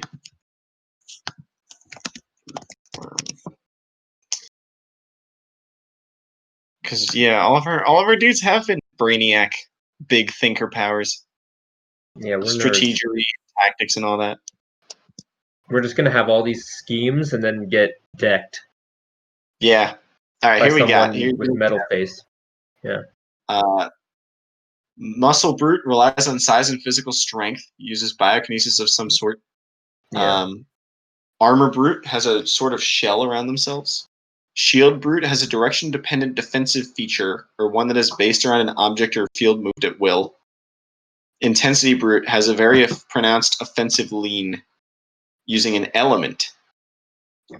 Field Brute maintains a personal force field. Dynamic Brute has skill-based defensive measures or ways of breeding. Sunder Brute has aggressive defensive measures that weaken foes. Repression Brute has abstract or indirect measures used to moderate harm. Negate Brute has access to all or nothing measures. Regen Brute has abilities that offer benefits over time and healing. Transfiguration has abilities related to transformation or revival. And Immortal Brute has one-time massive benefits but do not heal easily. Let's see, which of these... I was looking a little lower at trigger events. Yeah? So it says like blah blah blah, physical harm, etc. Harm. So the first bullet point: harm from a physical solid source, crushing, Yeah, that's the smashing, one. dismemberment, broken bones, results in powers emphasizing raw strength, biological alterations, armor, shields, and size. So they did get slammed. They did into the ground. Through the ground. Through it. So yeah, I could see all sorts of stuff there. It's got to be something with that first one, for sure. It says, and at the top of this section, it says, the source and severity of the damage, combined with contextual factors, informs the resulting ability. Yeah, I think it's got to be. So, like, is this the kind of thing that happens? Like, if someone gets thrown through a glass window, like, do they have glass-based powers, or... Glass? Well, this is why I was talking about, like, the earth bending earlier, some kind of earth control. Yeah. Thing. Is this how it works, though? Like, can you think of examples from the story? At all? Examples where... Like... Yeah, like somebody, I don't know. Is this how, am I thinking about this the right way? Like if you are. I don't Okay. remember a whole lot of, it's been a long time since I read it, and I don't remember a lot of the brute aspects. Okay. Because none of the main characters are brutes. They're all like people who have to use their powers in interesting ways. There's one character, Victoria, she was the child of some capes, so her power, like she's able to trigger a lot more easily because she's the second generation, and she triggered from like missing a shot at a basketball. That's kind of amazing. That was her trigger, and she gets a force field. And just think of like Supergirl, you know, she can fly. Was she at the beginning of the story? I feel like I read about her. She like beats some dude up in an alleyway. Yeah, she was mean. Yeah. That's actually so funny that they worked in the Dragon Ball like Super Saiyan thing where like it just gets progressively easier as they go along. Like if your parents are Super Saiyans, all you have to do is like, well, I mean, I yell don't know. on the moon. It really didn't make sense for Dragon Ball, but like Goten just sort of figured it out at like age 8. I thought he was 6. Was he younger? He probably was. He might have been.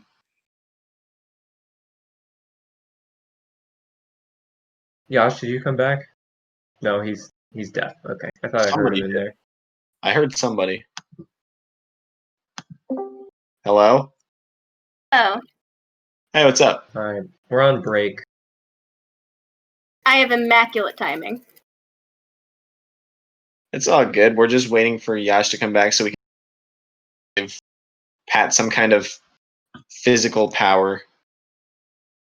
We shouldn't be like physical augmentation. Okay. So did any new developments happen when I was gone? No, we took a break.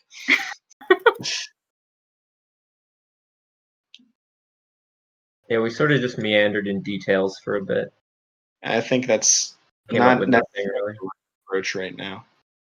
Why exactly do we have to give him a Trump power? Because I feel like that's the part that we're struggling with. Because his power came from being like beaten up by someone who also had a power, and that's how Trump powers spawn. Annoying. So I think he just needs like some kind of physical augmentation. You know? to go along, like help out with that original power. Yeah. Okay. So I'm gonna tell Yash. I think that's what we need to be focusing on. If punching people benefits you, you should be good at it. Yeah, Like there should be, yeah. it's something there.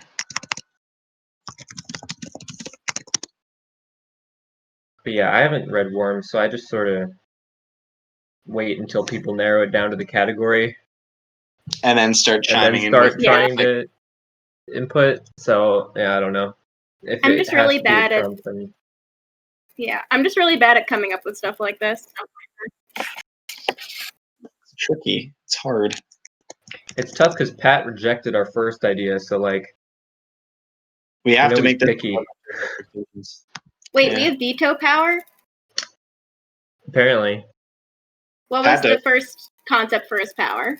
okay, we called it like, okay, so the trigger event was like during He's coronavirus, you isolated, just like freak out reading about a bunch of stuff online. I think Brad, was that? Yeah, what that was your idea?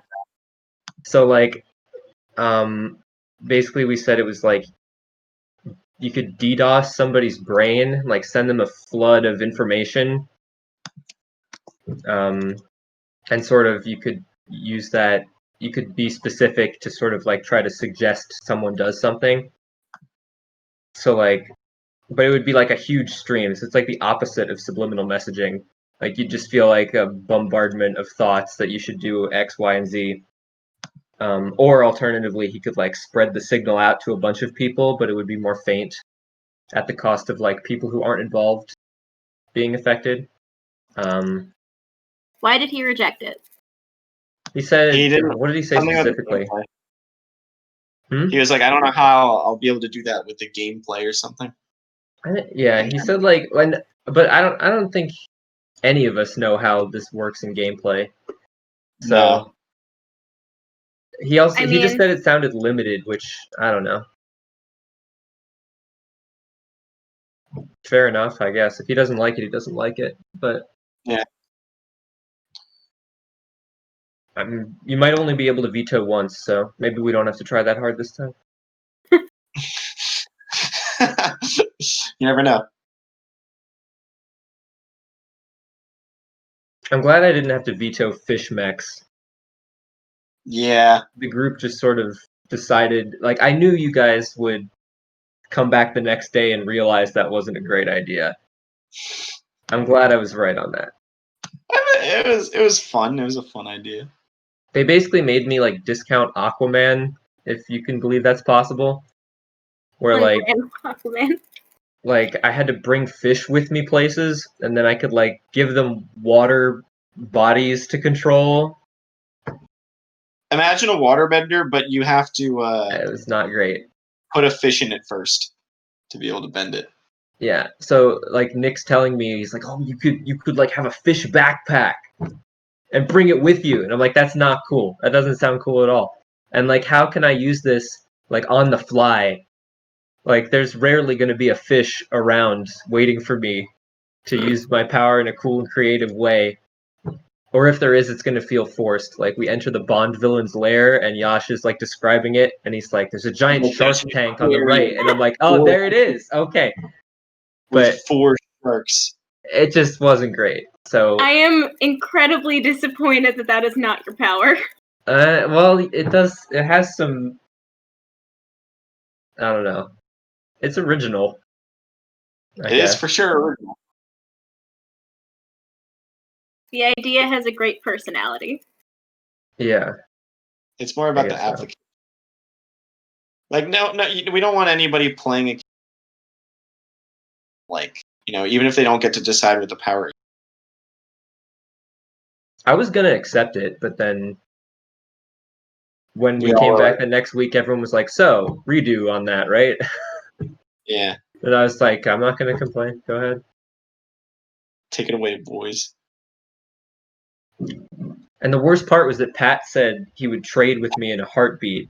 So then I knew I couldn't give it to him, because then the whole campaign would be awful. Because then he would just be like, "Man, look how good this fish power is, Kyle. Don't you regret this?" And I couldn't live through that. So I either had to keep it or no one would get it. No one could have it. I think that's the right decision, though. And yeah, everyone else has enjoyed the power on the first try, which is only 2 people, but like that's decent. Yeah, that's good odds.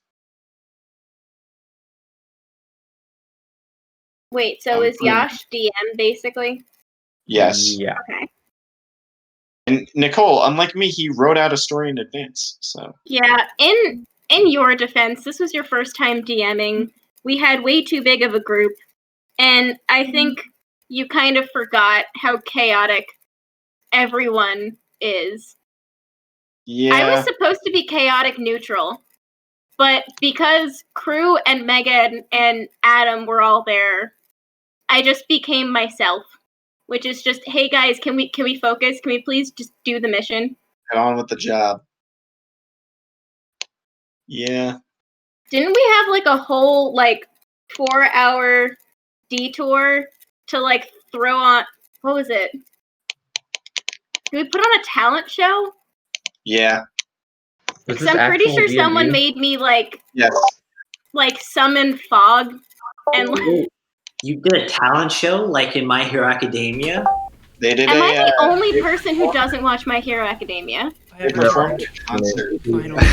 Or go off. You put a filler arc into your D&D campaign, right?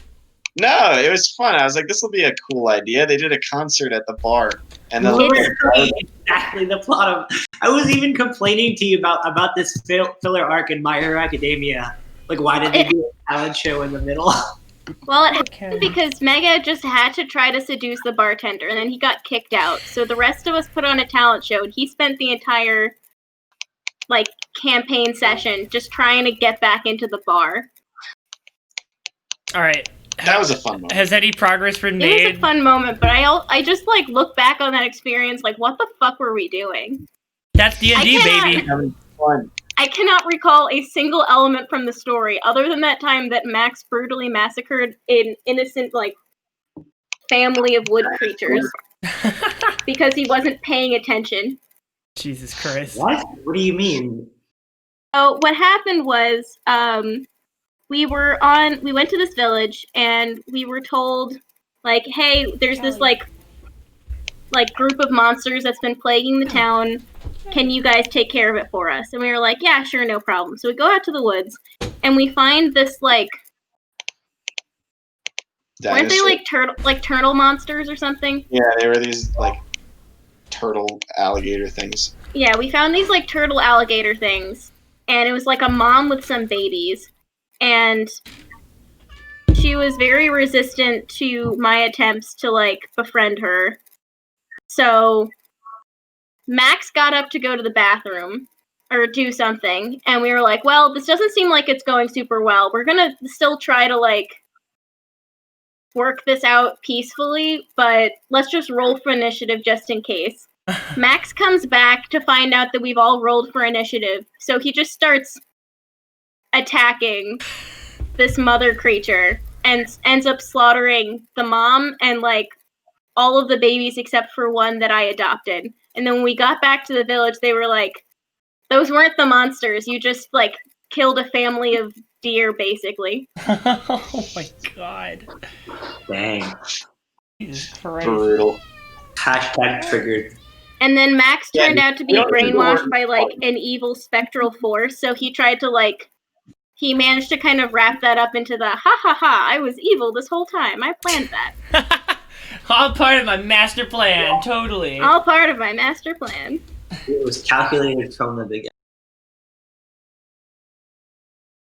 Where did Nick go?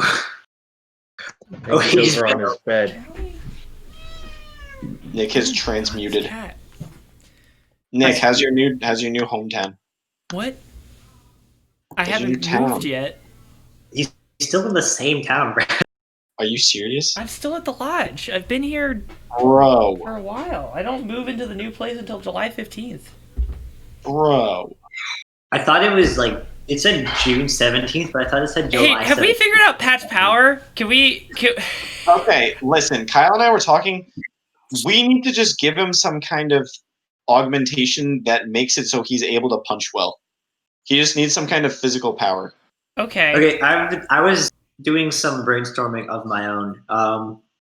So he still needs some way to survive after like breaking all his bones, right?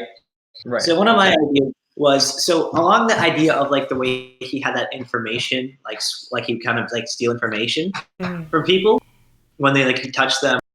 One idea I had was like he could do like a body swap sort of like that dude when that dude is like coming to like hit him.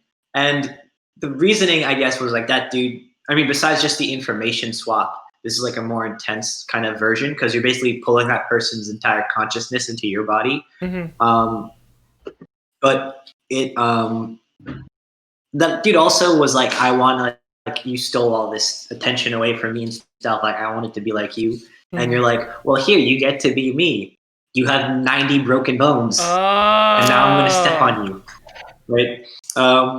It doesn't have to be like a literal like body swap, although you could do that. It could also just be like a power swap upon contact, or but I think you can like swap injuries on contact or something. To swap injuries. Okay.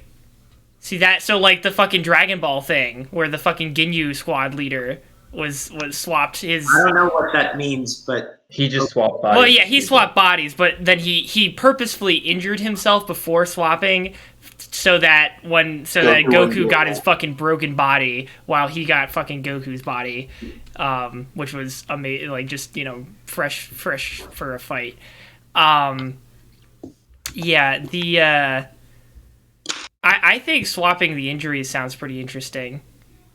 Yeah, I agree. So and then mechanically you would just swap HP, I guess. But is that just something that he could do at any time to anyone at all, or just people with a cape, or what do we like? How do we balance that? On it? Well, I was just trying to think of like different sorts of brute powers, right? Because like it doesn't just have to be like physical strength, like so some sort of durability, because he needs something to survive this, right? And I didn't really see the healing factor be like, I didn't really think that would be what he would have. Yeah. This sort of kind of seems like the idea of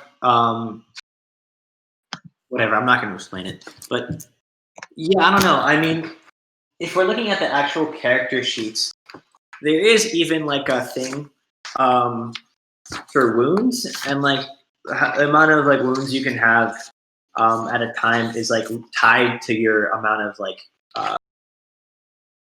guts. So it could even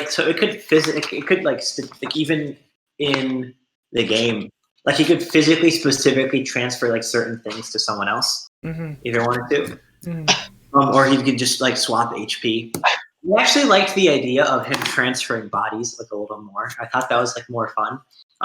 It is, yeah. He just wears like a costume so people know he's the same dude each time, but he's just constantly in like a different body.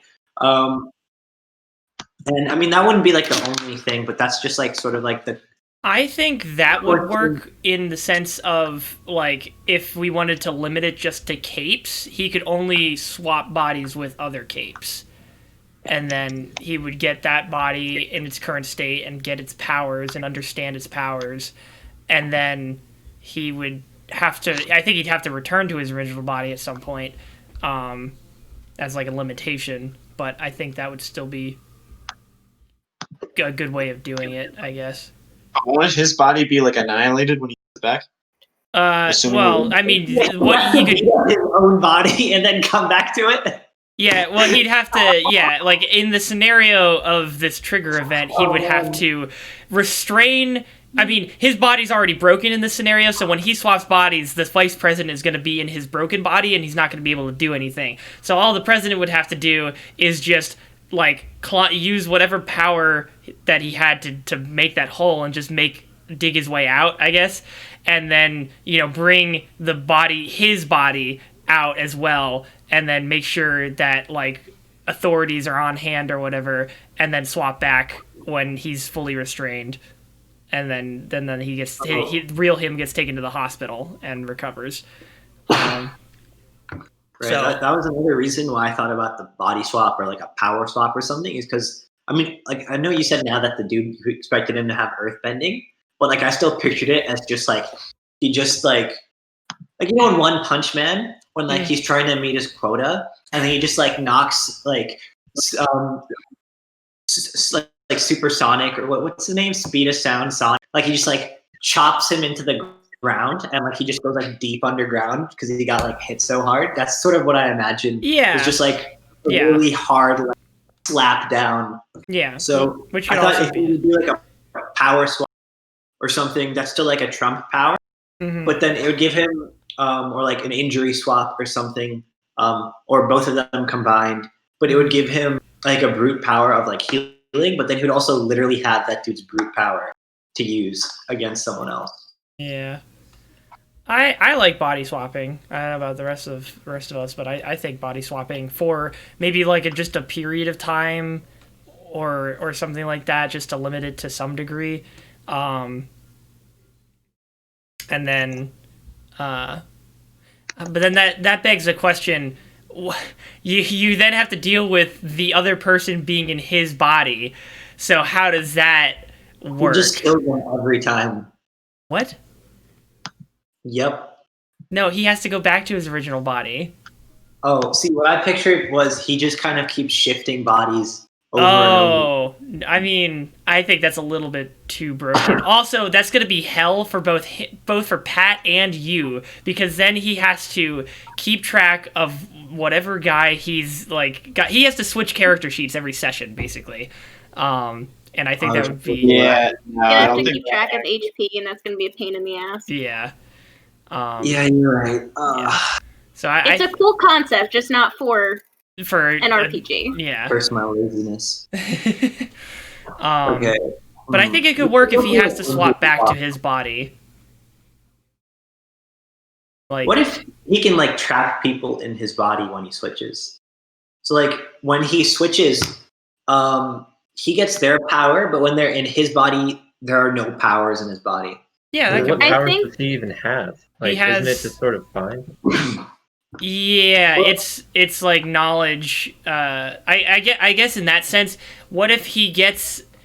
They still keep basically the modified version of the first trigger power, which is like you punch people and learn about them. So whoever's in his body still has that, but they can't swap. Only he retains the ability to swap. With like he takes that with him into whatever body he goes into.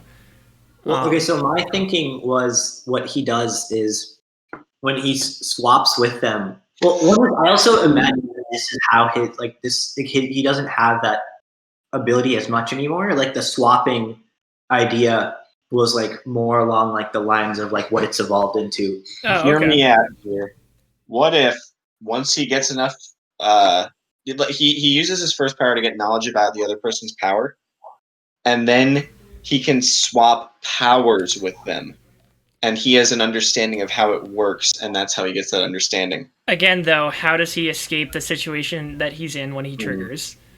Good point. Yeah. If his body's broken, that's why I think the body swap works better. Also, I see now what you mean. Like, that's more of taking over what the first power was, and I kind of like that better.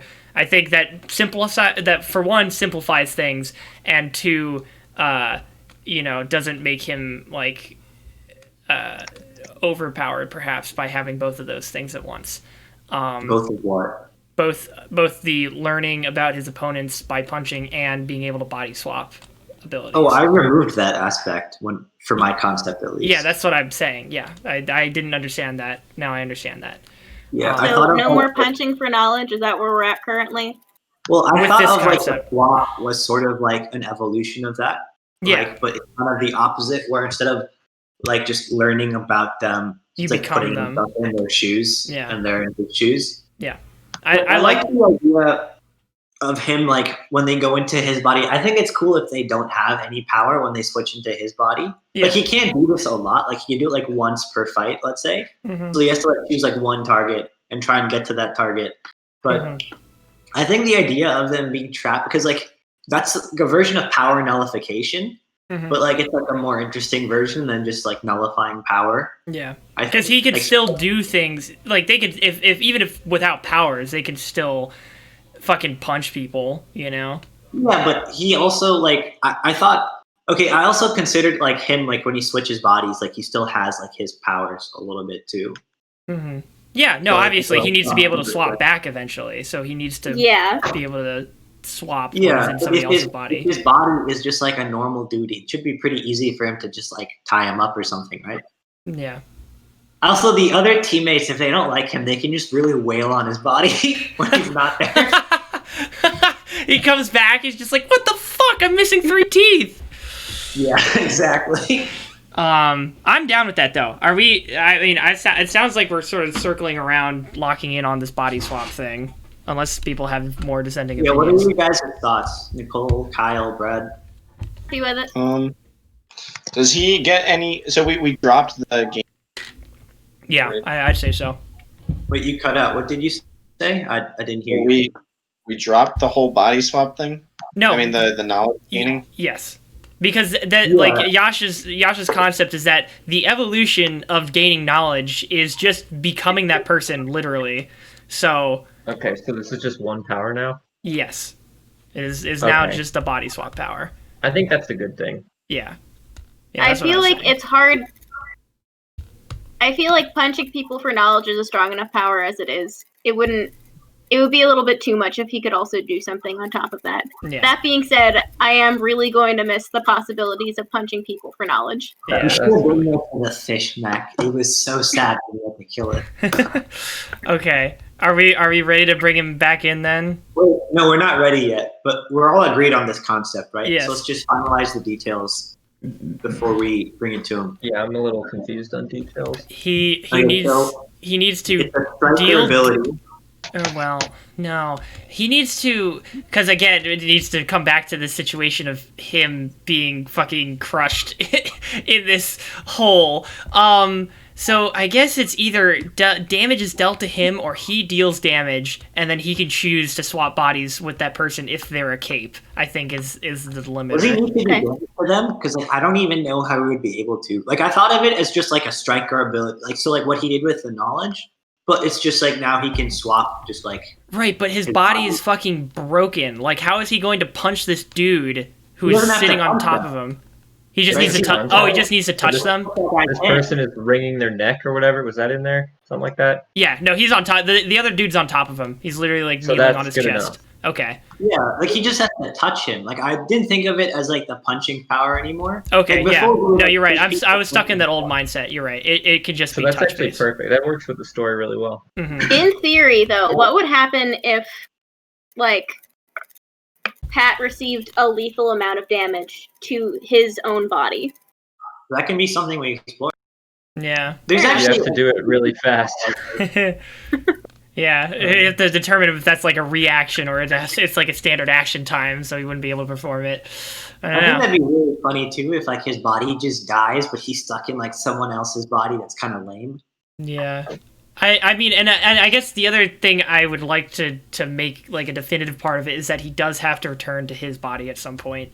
Maybe it's like a zombie if his body dies, but he's like still there. Like his body just starts like... I would think that if he dies, if his body dies and he is trapped in somebody else's body, he will eventually, like, that second body will eventually just turn into a vegetative state and then die, and then his consciousness will just fade into nothing. Like... So, does that have counterplay, or is that just sort of it for you? Yeah. I mean, typically in any role-playing game campaign, you don't want your party members to die, you know? So, like, it becomes a matter of, like you said, Yash, where you want to have, like, the rest of the team would just tie his original body up. They wouldn't kill him, though, because he needs to return to that body. I mean, Kyle might punch him a few times. Yeah, but not to death. Hopefully. For the worm next. Figured this was going to be like an... Like a what? I figured this was going to be like an Animorph situation where there was like one character who got stuck in the body of like a hawk because he didn't change back into a human soon enough. And he was just stuck like that, and then later on he had to he got his Animorph switching power back, and he can now like Animorph back into himself as a person, but only temporarily. He always has to revert to a hawk.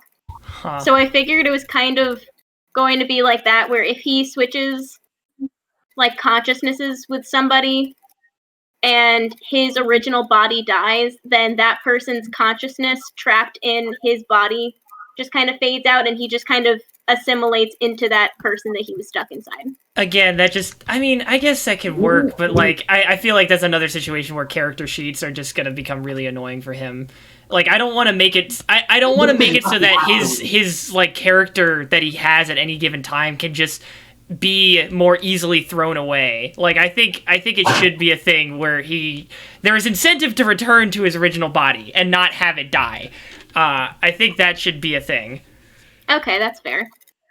So maybe it's like if he. Well, see, there's no way for him to know what would happen. Actually, right? well, that's why he has a team with. I mean, like he No. I mean, there's no way for him to know, like, if I don't come back to my body and like my body dies, like something is gonna happen, right? It's just like stuff he suspects. Then, like, I think like if my body dies, like I'm probably gonna die. Or something. Yeah, and I guess you could make some interesting sort of like theory crafting for Pat's end on that. It's just like, But well, I in don't know. actuality, when he dies, if his body dies, he just becomes a zombie. Yeah, I don't exactly know what you mean by becomes a zombie, but sure. Well, his body is dead, but his consciousness goes back into his dead body. So his soul is moving the body around, but the body is like rotting away. Oh, well then, I don't know if you'd really be able to move the body around if all of the like you're saying the heart stopped and like all of the blood has stopped flowing. Like, I don't know if you're really able to move that. I'm just kidding, dude. Okay. So I am medical personnel, and I am giving us a pass from having to deal with that shit. Like, if his body's dead, forget about how nerve endings and stuff works. It's just happening. Just let it go.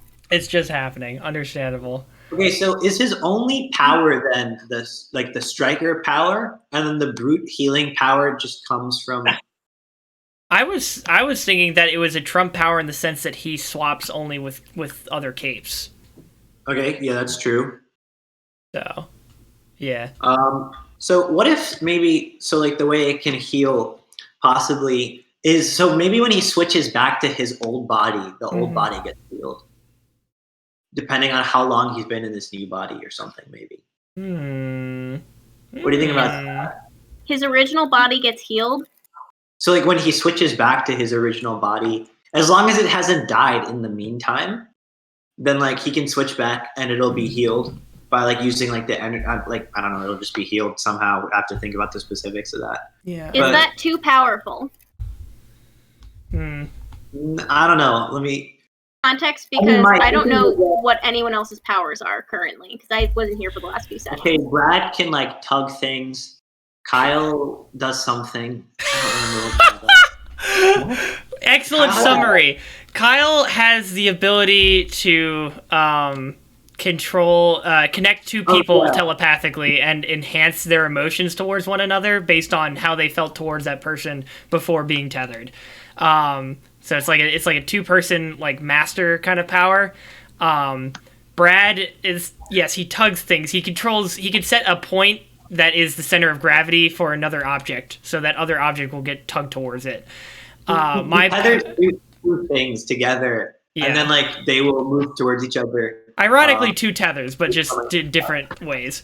My power is that I connect a line between me and a target, do I just set up the ranger somewhere? Yeah, you have like your wraith, let's say, or your ghost, right? He'll spawn like a ghost, like you can choose where it is. Yeah. In like line of sight. Yeah.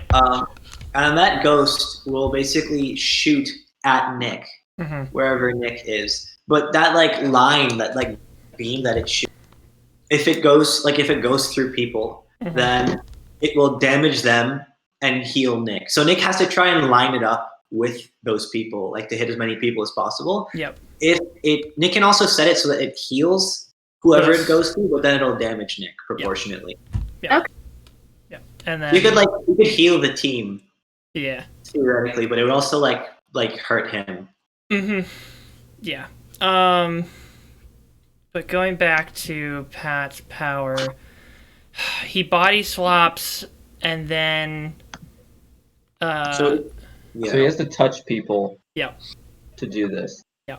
What if And he then does this sort of just like we've sort of thrown the knowledge thing out the window, but like it would still kind of be rewarded without being like uh, specifically part of the power. Because if you don't know how this person's power works, you couldn't do much with it anyway. I feel right? like. No, I think that's part of it because that's again the idea of it being an evolution of the knowledge gathering thing is like Right, but it's no longer like it has nothing to do with.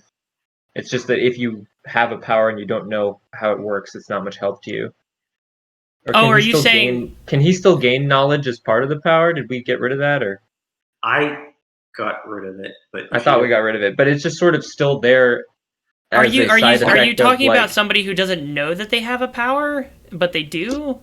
Or did, Is wait, it like mastery, like when Pat switches bodies with people or Yeah. switches consciousness with people, his mastery of the person's power in their own body, in their body, is directly related to that person's own mastery of his powers? Or could No, it be- Kyle was saying when he switches bodies with someone, right? Yeah. He will not know how to use that power. Well, does he? Or one, no? he I Okay. don't. know what the power is. No, I Like, thought the whole thing was that he would, as again, like an evolution of the knowledge gathering. He knows everything about, like he basically just gets every bit of knowledge that person had when he enters their consciousness. So he knows their backstory. He knows how to use the Oh. power. And honestly, if we want to make it even more of like a Trump thing, where it could be like maybe an amplification of the power that he has in that body, you know. Maybe that's like a thing that could boost it a little bit, make it more Trumpy. I don't know. Is That's that a lot of stuff Okay, he so gets. He gets you want everything the- they know. yeah? What? That's crazy. Like, if you want to do the information aspect, I think instead it should be like if he's in that body, like the longer he's in that body, the more of that person's memories come in. So then he can kind of search those memories like more and more. But Okay. then that the longer then that means he's away Mhm. from his own body for longer. Mm-hmm. That And sounds better. that means his body is like more vulnerable. Mm-hmm. Kyle's gonna like kick him in the balls or something. I don't know. Why am I doing Why are these Kyle things? and Yeah, are why they- is Pat and Kyle in such a terrible relationship with each other? Kyle has a really cool chair and Pat's jealous. Kyle's just full of rage. Yeah, I can Yeah, see that it. makes I can see Kyle him angry. seething right now. Yeah, no, I Is get it, wait, no. Is this because of Halo? what? What? Is this because I do this in Halo? Oh, What? oh yeah, because you fucking kill us all the Is that time. why? Yeah, Kyle would be the most likely to actually kick Kyle in the ball. I mean, kick Pat in the ball. That is true. I didn't think about that. It's only when it doesn't matter, aka when Pat's in someone else's body. So it makes perfect sense. This would really happen. Yeah, real life? I think no, I think I like that as a modification to it. So he goes into their body. He when he first gets in there, he only knows what he knew about the person when he swapped. Then over time, he gets like round over round. Maybe he learns more. He remembers more yeah. of that person's memories, and then I think if he stays long enough, then I think he could amplify the power to a certain degree. What? I don't know. I feel like maybe this isn't Trumpy enough. Just being able to swap bodies with another cape. Like at that point, the Trump aspect of it is more of a limitation than something that's actually like a power. You know, like because it's taking away the option to swap bodies with somebody that isn't a cape. It's just I don't know. Yeah, that's true. So Well, you're disabling this person, though. yeah, that's actually okay. You're right. I guess I didn't think about that. Sorry, I didn't catch it. Well, What? when you switch bodies with someone, switching bodies with them, so they're now in your body and they can't do anything. So that's the Yeah, disabling exactly. aspect. Yeah, you're right. So it's pretty good. Yeah. Power Yeah. engagement, but like an extra, like through like a different route than like just you have no powers now. Yeah. Yeah, and I guess the other thing for like writing down bullet points of how the power works is he has to return to his own body before he can swap with somebody else. So he needs to go back to his original body first. I honestly thought of it like he can't even like he can only do this like once like in like a pretty long period of time. So like he can do it like once per fight or something. So he can't just keep swapping bodies back and. But if we could actually do it that way too, if you want, where he just comes back to his body before he switches again. Yeah, and I think the other thing, this is gonna make it a little bit weird gameplay wise. Because if we're making it so that he only like when he first swaps, he's only going to know as much about the opponent as he knows when he first touches them. And so if you're just starting a fight and like you're just going up against a bunch of goons and they haven't shown off their powers yet, and he just picks one of them to swap with, he won't know their power initially. And so then it's a little while. So it'll take him like a round or two, and so then it's gonna have to be a thing of like somehow Yash is going to need to feed him stats and like abilities as rounds go on for this new character. I think that could be fine. Okay. Or what if he tries to use it too early? It's like top decking. Oh yeah. He's like, I use power on this guy. I don't know what the power is. Yeah. But I used it. Like if he really has to do it now. Mm-hmm. And then he'll just figure it out in a couple rounds. I like that. Okay. Yeah. It is top decking. I don't. It's like, well, okay. You just have to believe. This is like a multi-layered thing. Yeah. But basically, like in a card game, it's like you draw a card and then that card solves all your problems, and like it had nothing to do with your strategy. You just drew it. Just luck of the draw, basically. It's also what everyone calls it when in Smash, the character hero just hits down B and then mashes the A button or whatever, because he has like a RPG menu of different attacks that pop up randomly, but you do it so fast the menu doesn't even pop up, so you don't know what attack you're using, and neither does your opponent. So it's sort of like that. It's not that competitive, but you know, yeah, okay. Especially because one of them kills you. But anyway, that could happen to Pat, which would be hilarious. It's like your powers, like this dude's powers that he can explode. Or something, and Pat just it's over because you top decked it. But like you blame yourself for that. You should have waited. You know. I think this is great. As like another to kind of incentivize him returning to his body, or like kind of balancing out how long he stays in someone else's body. So I don't want it to be like he times out and he has to go back to his body. No, because then it doesn't. That kind of just restricts his gameplay. Yeah. Instead, what if it's that like when the longer he's away from his body, like when he comes back to his body will be healed, but then he's knocked out for like a period of time. The longer he's away from it, the longer he'll be knocked out. So like if you guys are trying to find some really deep information about something, right? So he's in this person's body for like 24 hours. Like he comes back to his body, he's like passed out for 3 days or something. That seems unfun for Pat, because then he's just out of commission for 3 days. I mean, it doesn't literally have to be 3 days. I was just trying to. I mean, we kind of already did this to Nick, sort of. Yeah. Like if you heal enough people, this is what happens to you. But yeah. I don't really see Nick as healing people that often, honestly. I don't Really? see why we need to have him get knocked out after he returns to his body. Yeah, I don't think there's any need for that. I think it's needlessly complicated. Yeah, I think it's just some sort of cost associated with. The cost is that he has an enemy inside of his body that can do whatever it wants. It's just true. Yeah. So basically, once he takes over someone else, he has to neutralize. Yes, yeah. That's basically the downside, is that he has to neutralize himself before he can really move on, so that the bad guy, the guy who's swapped with him, doesn't like do anything stupid with his body. Like the guy could just fucking grab a knife and start stabbing himself, like if he wanted to. Would that be your first reaction to being trapped in someone else's body? Is you start stabbing yourself? I don't know, dude. I'm just saying that's a fucking possibility, all right? And I think that is the thing that he has to deal with as part of this. So that is like a potential downside. Should there really be no time limit? Like, couldn't we just have like something that's not that restrictive? But I don't know. Yeah, no, I think the restrictions are just naturally built in by having it where you have to, for one, again, having to return to your own body before you can use your power on anybody else. Like, there's only so much you can do with one other person, you know? Like, eventually... I feel like if you got somebody else whose powers were good enough, you might just be set. Like, yeah. But and then like, also, this power I got is better than the one I had, so I'm just gonna stick with this guy. Well, then you're okay. Then the limitations of how long he can stay in somebody else's body are based on, I guess, how you treat the fucking other dude that's in your body. So if you don't feed the other guy, I don't know, man. Like 4 other people on the team to feed him. Yeah. See, that was my point. Is like I wanted there to be like I don't want to give him like a strict time limit so that he can kind of, if he wants to like try and get some information or something, like be undercover, he can do it. But I want it to have a cost so that he doesn't just do it all the time. So that, like he has some incentive to come back to his body, because like otherwise there's really no point in him coming back to his body, right? If he needs to, I'm saying that the incentive is that if he needs to swap with somebody else, then. So then that would mean though that he can just keep swapping though. Yeah, but then he has to start from square one with the next person, you know.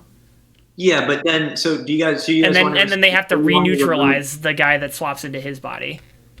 So you want to remove the restriction of him not being able to, like only being able to do it to one person per fight. You want to remove that, right? If the majority of people here think that's overpowered, then I'm I think it's okay if he's just constantly body hopping. Yeah, I don't think it's bad. Because again, it's also limited by touch, so he has to get in range, in touch range of the person he's trying to swap bodies with. Unneutralized and then re-neutralize himself. So like if he like handcuffs himself, he has to like get out of the handcuffs and yeah, exactly. Handcuff himself again. Yeah. But he can still he can only he can only swap from his body to someone else's, right? Like he can't, if he's okay. We didn't get rid of that. Yeah, because that just sounds crazy. You're putting all sorts of people in other people's. Yeah, no. That's gonna become so confusing if he was able to continuously swap from body to body. No, he needs to swap. He will swap into somebody else's body. Then he needs to return to his own body before he can swap into anybody else's. That's the idea. Right. And then I think. He needs to re-restrain himself, and then, he needs to unrestrain himself to then be able to attach to a new body, then re-restrain himself, or have his teammates help him with that, you know. Okay, so which one of you is gonna like be his babysitter? That's something we'll figure out when it's game time, baby. Well, I don't really have to go anywhere. Like, I don't really. My power just sort of does what it does.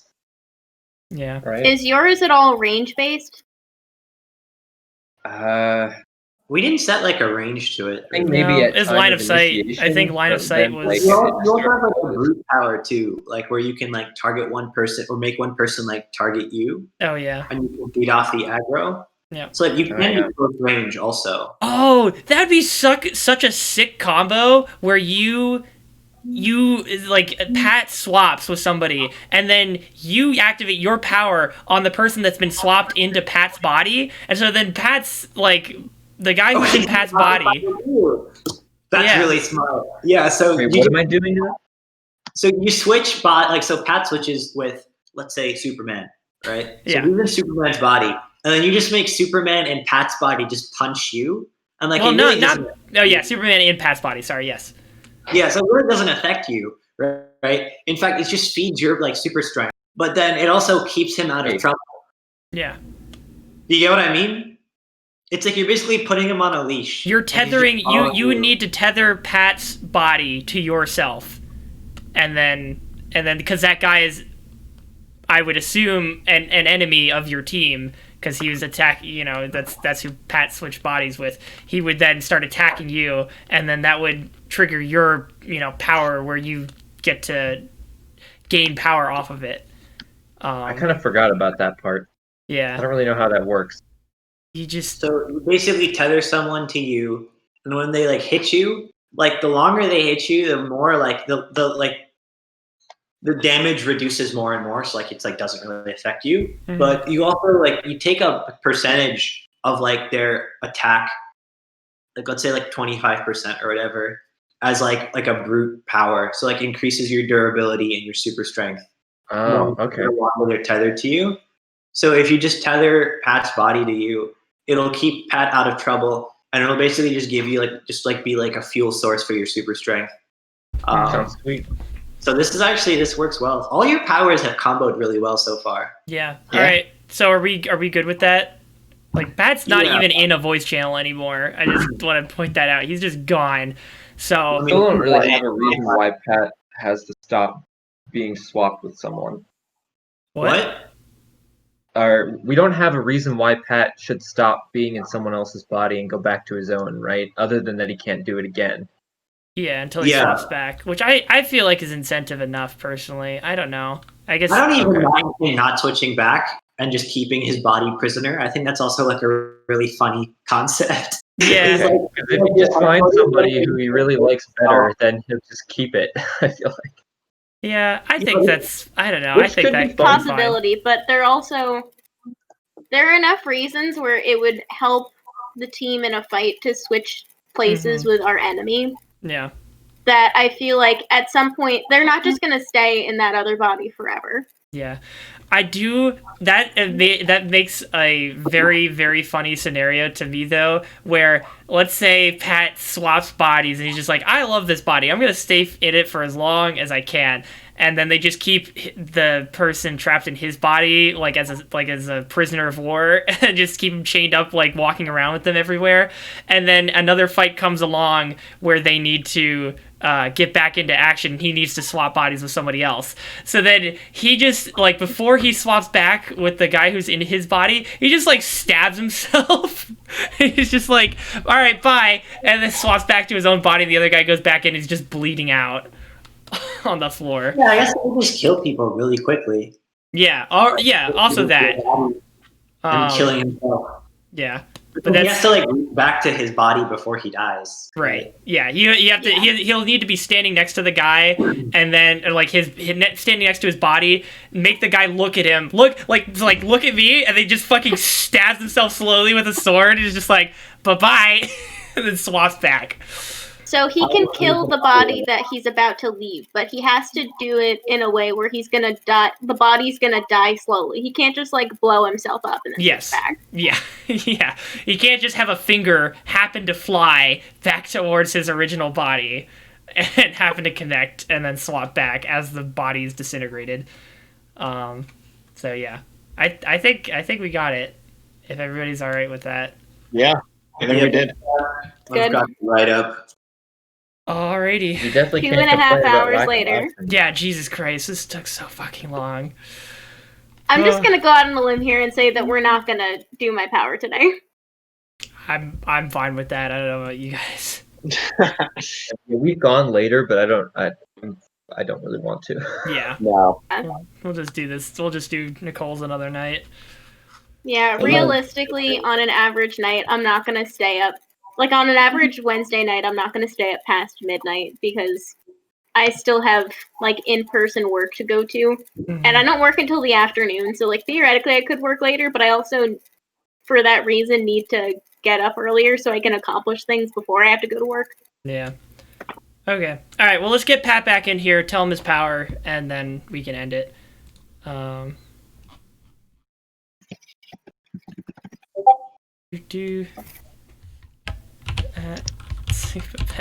got the write up, so then just you guys can add stuff once I finish saying it if there's anything I missed. Sure.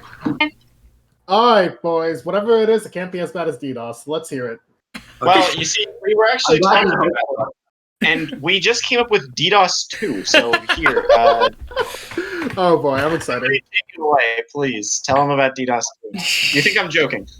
Okay, so basically, you have a striker power, and when you touch that person, you can overwhelm their mind. They have to be a cape. We've established this. Okay, here's what it actually is. Striker. So when you actually triggered twice, is what yours is. So the first time you triggered, you got the power to learn about people when you touch them. Like the longer you touch them, the more you learn about them. I'm gonna make out with so many people. No. Then you immediately second triggered. Okay, changed your power. So your power is like a striker power still. When you touch people, you switch bodies with them. So it's a trump power because you can only switch powers with capes. And the longer you're in super powered people. You can only switch bodies with capes. Yeah. Yeah, I said that. Yeah. You said switch powers. No, he said with capes. I mean, okay, whatever. yeah, okay, sorry. No, I think I said switch bodies because I wrote that down. Oh my god. Okay, so you switch bodies with capes. Whatever. Yeah. you switch Switch bodies. bodies, okay. The longer you're in someone's body, the more their memories come to you. But they are trapped in your body, but your body is powerless. So you're neutralizing their power, essentially, and stealing their power. And they're in your body, which sucks. The incentive to come back to your body is that you need to come back to your original body to switch to a new body. But that also means that, like, it's not like a super strong incentive, but that means also that when you start a fight, you have to knock yourself out after you switch to a new body, or like restrain yourself somehow. Yeah, like so the guy that comes into your body can't just fucking kill themselves, because if they kill, Yeah, they can't just like smash their head against a tree. Yeah, I still don't think that's what someone would do if they were in a switched Some body. people might if they get what's going on. Yeah.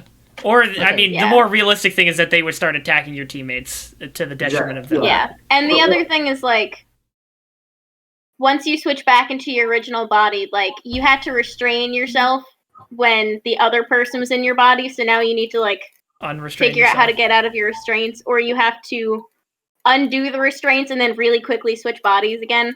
Yeah. You don't have to restrain yourself, right? So- It's just like a pretty good idea. Yeah. Some sort of like immobilization where they're kind of out of commission, or at least in a place where they're not going to hurt Basically, your body before you get back to it, or Yeah. like your teammates. So, I'm willing to play that. I think that's really awesome. My question is, like, there is a lot of possibility there that like I could play for the long term, but what's stopping me from just sort of leaving my body? so that's so we talked about this. So we I tried to so add a restriction to like prevent you from, or like at least like some kind of incentive to come back. yeah. I didn't want to make it a time limit though. Like I just wanted to add incentive or like a penalty if you don't come back. Yeah, so Okay. I would say that the person that inhabits your body, obviously they're going to act on their own motivation. So probably going to be trying to escape. Now, if you wanted to stay in their body for a long period of time, you could do that. That just requires you guys to basically keep a prisoner around at all times in case you want to swap with somebody else. And then the longer you keep them around, I would imagine that leads to more opportunities for them to escape or for them to harm themselves, so as to basically effectively Like you kill still need to take care of them and make sure that you're feeding them and stuff. Yeah. What if I didn't? Like, See, okay, If- so- Yeah, this is what If you die, if your original body dies, you die. I guess that's okay. yeah. You Then if need that's to, the case, yeah. Your original body needs to Okay, stay that's alive. a good one. I don't think we thought of that until just now. if Well, that's the case, then I like, guess that that's what makes I always sense. had in mind, but I haven't But extrapolated What- that. Wasn't I that? like that though. That was like a very long discussion we had. Yeah. Sorry. Yeah. Well, Like, I didn't know. I thought that was like that would suck because then he can't go back. But like, I mean, like, because if I can't go back, it's like, that sucks. But like now, let's say I'm trying not to like be attached to you guys like in a public level, and I like try to go on a tour with like the greatest superhero in the world or whatever. I'm like, oh hey, like let's shake hands. Like I'm so excited to see you, meet you, and then I switch bodies with him, and I just fucking knock him out and be like, this guy's a spy or some shit. And I fucking like just kill him or some shit. It's like, okay, well now I'm the greatest superhero in the world or some shit. And it's yeah. like, I Just thought ultimately, Will like if you- slowly die if your body dies. Yeah. Did we settle on that? okay. Yeah. Yeah, but that's like You the lowest will level of expire restriction. in the body that you're in if your original body dies. okay, That's Like It's the like low- mutually assured destruction. Yeah. Like there's very little that you. I thought it'd just be best to just let you do what you want. So like, we don't give you too many restrictions. I have so- another question. So do I not have that surface level like mind jiggle no. anymore? This No, replaces but that. when you switch bodies with a person, the longer you're in their body, the more of their memories you'll get. Yeah. So it's kind of like that, but you don't get to do it to just any person. Like you only get to do it to the person whose body you're in, yeah. and like it takes like it's like to a longer. conceptualize in like a gameplay sense, when you swap bodies with somebody, you'll get their stats, so you'll know like this is how much health I have. This is my, like, what you could feel generally. But then as you spend more time with them, for one, I think a thing is, unless you've already seen their power in action before you swap, you don't know what their power is initially. But then the more time you spend with them, then you start to, like, Yash will hand you a slip of paper that says what their ability is and how it works. And then also with that, you'll start to get their memories of, like, what they did over the past day, over the past week, over the past month, so on and so forth. So you do, over time, get their memories in a similar way to what your original power was. And so in that way, it's sort of like being incorporated into the body swap. Okay. Yeah. That works. Sweet. Yeah. So one combo we thought of, or like one kind of power interaction, is that Kyle can just tether your body, like when you're not in it. He can just tether it to himself, maybe. Mhm. And then basically that'll just keep it focused on him. So like keep it on a leash. So like it's not off like trying to stab Nicole or something. Mhm. And then it'll keep punching Kyle, right? So then Kyle will it'll just fuel his super strength. So Mhm. yeah, Kyle's willing to just look after it. Be warned, in Halo, Kyle has killed me more times than anyone else. So he might just like do something to you. Only if someone else has already died and we're about to reset. Okay, that's the difference. Really quick, Kyle, you're always. It's like how do I transfer back to my body? Touch. You just have to touch your body again. Yeah. I have to touch the body. So I have to touch the body. Yeah. It's you have to make physical contact. Is it that the body has to touch me, or I have to touch the body? You have to touch the body. Okay. Yeah. Are those different things? Yeah. Well, it's like what's it called? I guess it's like the intent, right? So it's like Yeah, but I don't know if that's what we were trying to imply. Like, if I punch the body, do I transfer my mind again? if you choose to, yeah. Okay, so I have to choose to I have to be intentional and be like, I choose to transfer my body. Yeah, I think so. Yeah, I don't know if someone can trick you into like transferring back or something. There's the same thing for like when I like shake a Cape's hand. Like, do I have to intentionally say that I want to like transfer or okay? Yeah, that would be that'd be rough otherwise. I mean, it would be like every time you touch someone on the team. It would be interesting though. I mean, maybe I didn't think about it that way. So Rogue from like X-Men. Well, technically, she's also of course is a thing too. In my defense, yeah. No, yeah. That's my question. Actually, Like, does that mean I have to wear like gloves and shit, or like? That'd be kind of cool. Is it skin? Is it skin touch? Do I have to touch skin? Yeah, it's skin. It's skin. I mean, I thought of it as. Yeah, I would think it's skin. If you want to make you wear gloves and stuff like Rogue. Well, no, that means if your enemy's wearing a gimp suit, you're fucked. Yeah, exactly. Like I have to tongue him. Oh, don't say that. Oh, that would make. It means you can't have sex with anyone who has superpowers. Well, I mean, I can, but I just I have the risk of like transferring my consciousness. Wait, you'd be fucking yourself every time. That's kinky. Well, no, that could be like, look, man. I see no downsides to this. I see no downsides to this. Every thrust, you're switching bodies. It's like I can figure out their like G spots. They can figure out my. Oh G spots. God! Okay. Are we all cool with this power? Pat, are you cool with this power? Lover. I'm cool with it. Okay. Jesus do you Christ. want that you like it's involuntary, or do you want it to be like it has to be? I mean, I like personally, I don't care either way. I think both are like interesting and could be like worked around. The involuntary part like adds a little bit of drama to my character, but like honestly, it's like I don't really care. It's I don't really care either, so it's up to you. I think involuntary is fun. Now that we've reflected on it. I mean, I think it's whatever. I mean, because it's like it can. The problem then comes into like transferring back to my body, because then it's like, well, if it's involuntary, then like why is it involuntary when I transfer back? You know? Then yeah, like, he can't punch himself, or he'll transfer back. So he has to restrain himself without making any skin contact. But I see what you're saying. Yeah, that makes sense. Yeah. So, or he has to get a teammate to do it for him. Yeah. That sort of gives the person who's getting screwed over by you something to do, though. Not that that's a player, probably, but like they have a way out if they're aware of it. Yeah, they might not be super aware of what's But going like, on. if that's not the case and you can't be tricked into it, then it's just sort of like, well, I'm this guy now. It definitely adds another layer to like it definitely adds another layer to how we want to tackle this then.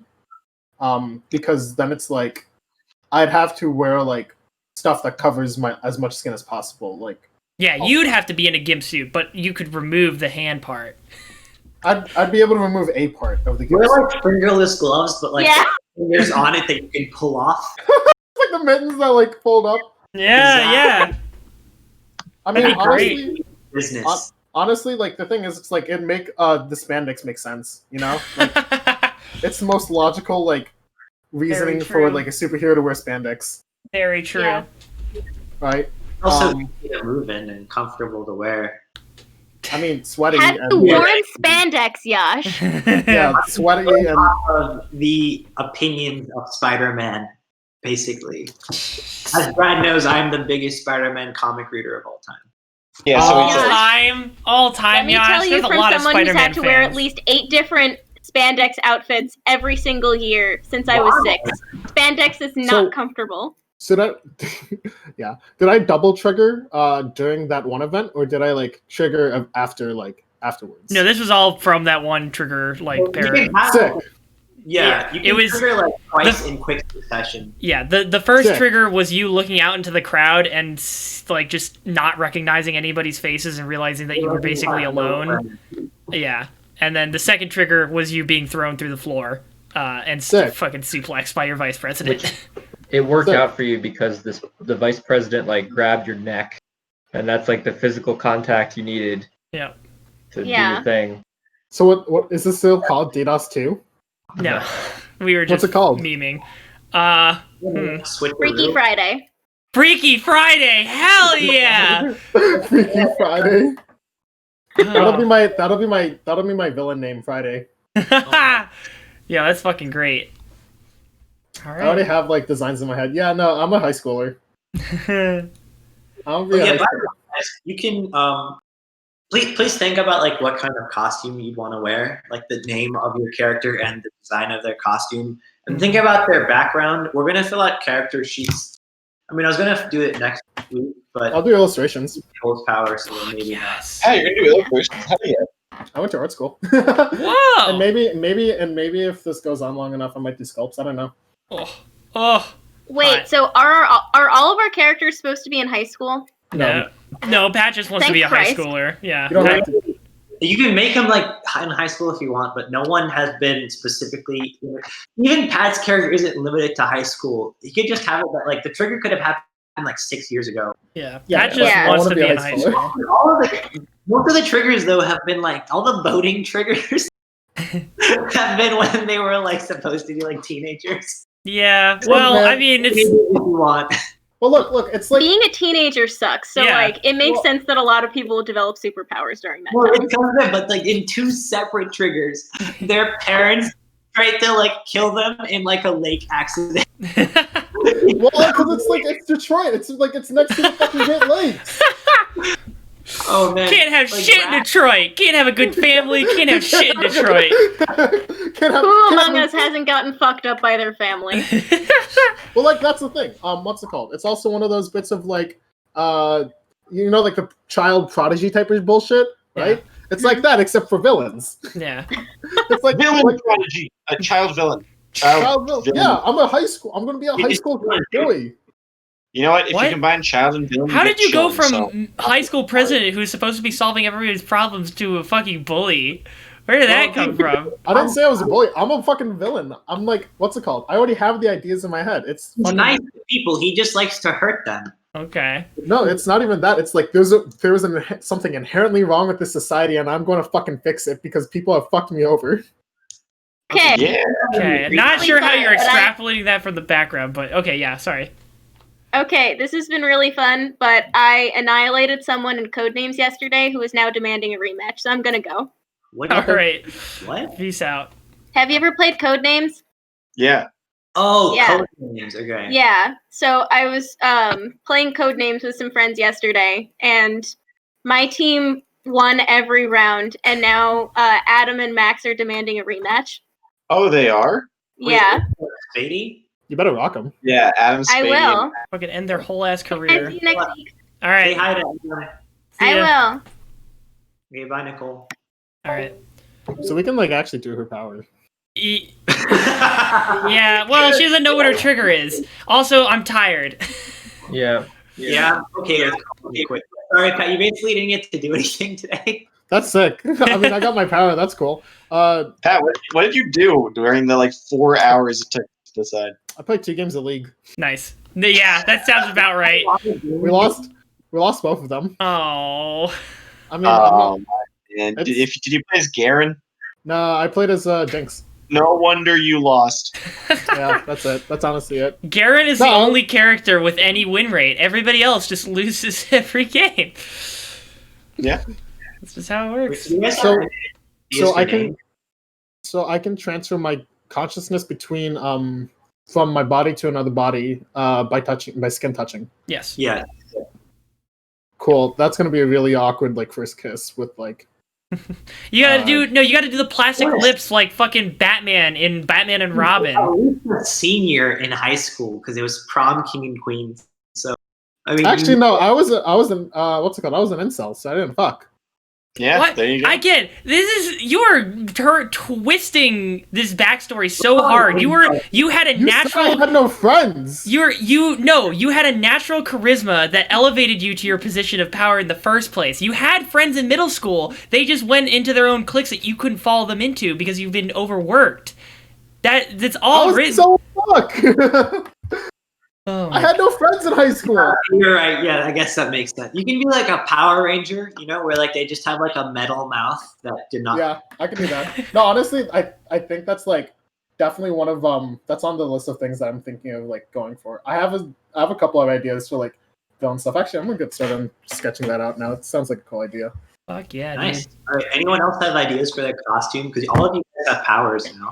I'm gonna wear clothes. I think. You were Wait. what? I'm Gravity Man. All right, I'm gonna have a costume made only out of gym weights. You oh jeez. Oh. You're gonna wear like fucking Goku's like weighted training garb. No, you know what? I'm gonna get like inflatable gym weights, so they don't actually weigh anything, but they look like they do. Oh You my should buy god. some anchor arms, so like you just have like fake giant arms. I don't know. Now that you guys called my power like the fucking Shadow Ranger or whatever, I feel like I'm obligated to make my costume look like some kind of Lone Ranger-esque motherfucker. I mean, yeah, sure. I Fucking guess. I mean, you're the guy who gets shot. So, yeah. You're the Raider Shadow Legend. Yeah. It's legendary Shadow Raider. Oh no. Yeah, you Legendary you summoned the Shadow Raider, right. Rider. Yeah, no, he just looks like a dude with a rifle. Right, yeah. I Like, don't just dress in a suit, be like JFK. You're getting shot each time by some. Like, Oh wait, I mean I'm down to wear a dapper suit anywhere I go. That's fucking nice. I'll You just just need some kind of mask or something. If probably yeah. just wear a JFK mask. Just go all in. That'd be fucking hilarious. Oh my god. I that would just make another even better name for me. I could just call myself JFK if I wanted to. Or I just thought of fucking calling myself Grassy Knoll. Instead of codename Kids Next Door, it's codename JFK. Oh my god. Okay. Alright, yeah. Something along those lines. I'm fine. Like I don't know. Like the power just seems so non-committal to a outfit. Like I just get shot, so I could just be How do wearing you anything. imagine the ghost looks? Like, what do you think it looks like? Like, I always think it is kind of like blackish. Well, Like- think about like, yeah. I mean, I've been playing Valorant recently, so I'm thinking of fucking Omen or the fucking new champion that has like the weird orbs that draw a line to her when they're using that power. So that's something like that's what I would imagine. There's like a phantom figure, and then there's like a shadowy line that's like drawn in mist between them and myself. But I could just be wearing whatever. So I'm probably just gonna. I'm just gonna take your idea of being JFK and run with it because that sounds fun, and I think I would love to do that. This guy looks exactly like Reaper, Nick. Who? He just has a knife. Oh, Omen? Yes. Yeah. Omen and Reaper definitely share vibes. But there's somebody that was released more recently. Like, actually, they came out with the game's official release, I think. I just keep calling them Vampire Lady because they seem like they have like a lifesteal component. I want to fuck my vice president. No. Again, every single word that comes out of your mouth is literally the opposite of what the backstory sets up. No. You feel unsafe around them. How does that translate? I want to fuck them. I swap consciousness with my what's it called? With my vice president. That's how my trigger starts. They've got me pinned like underneath like the fucking like school. Okay, I'm gonna leave before this gets any worse. Goodbye. Thanks for watching. Stay safe out there.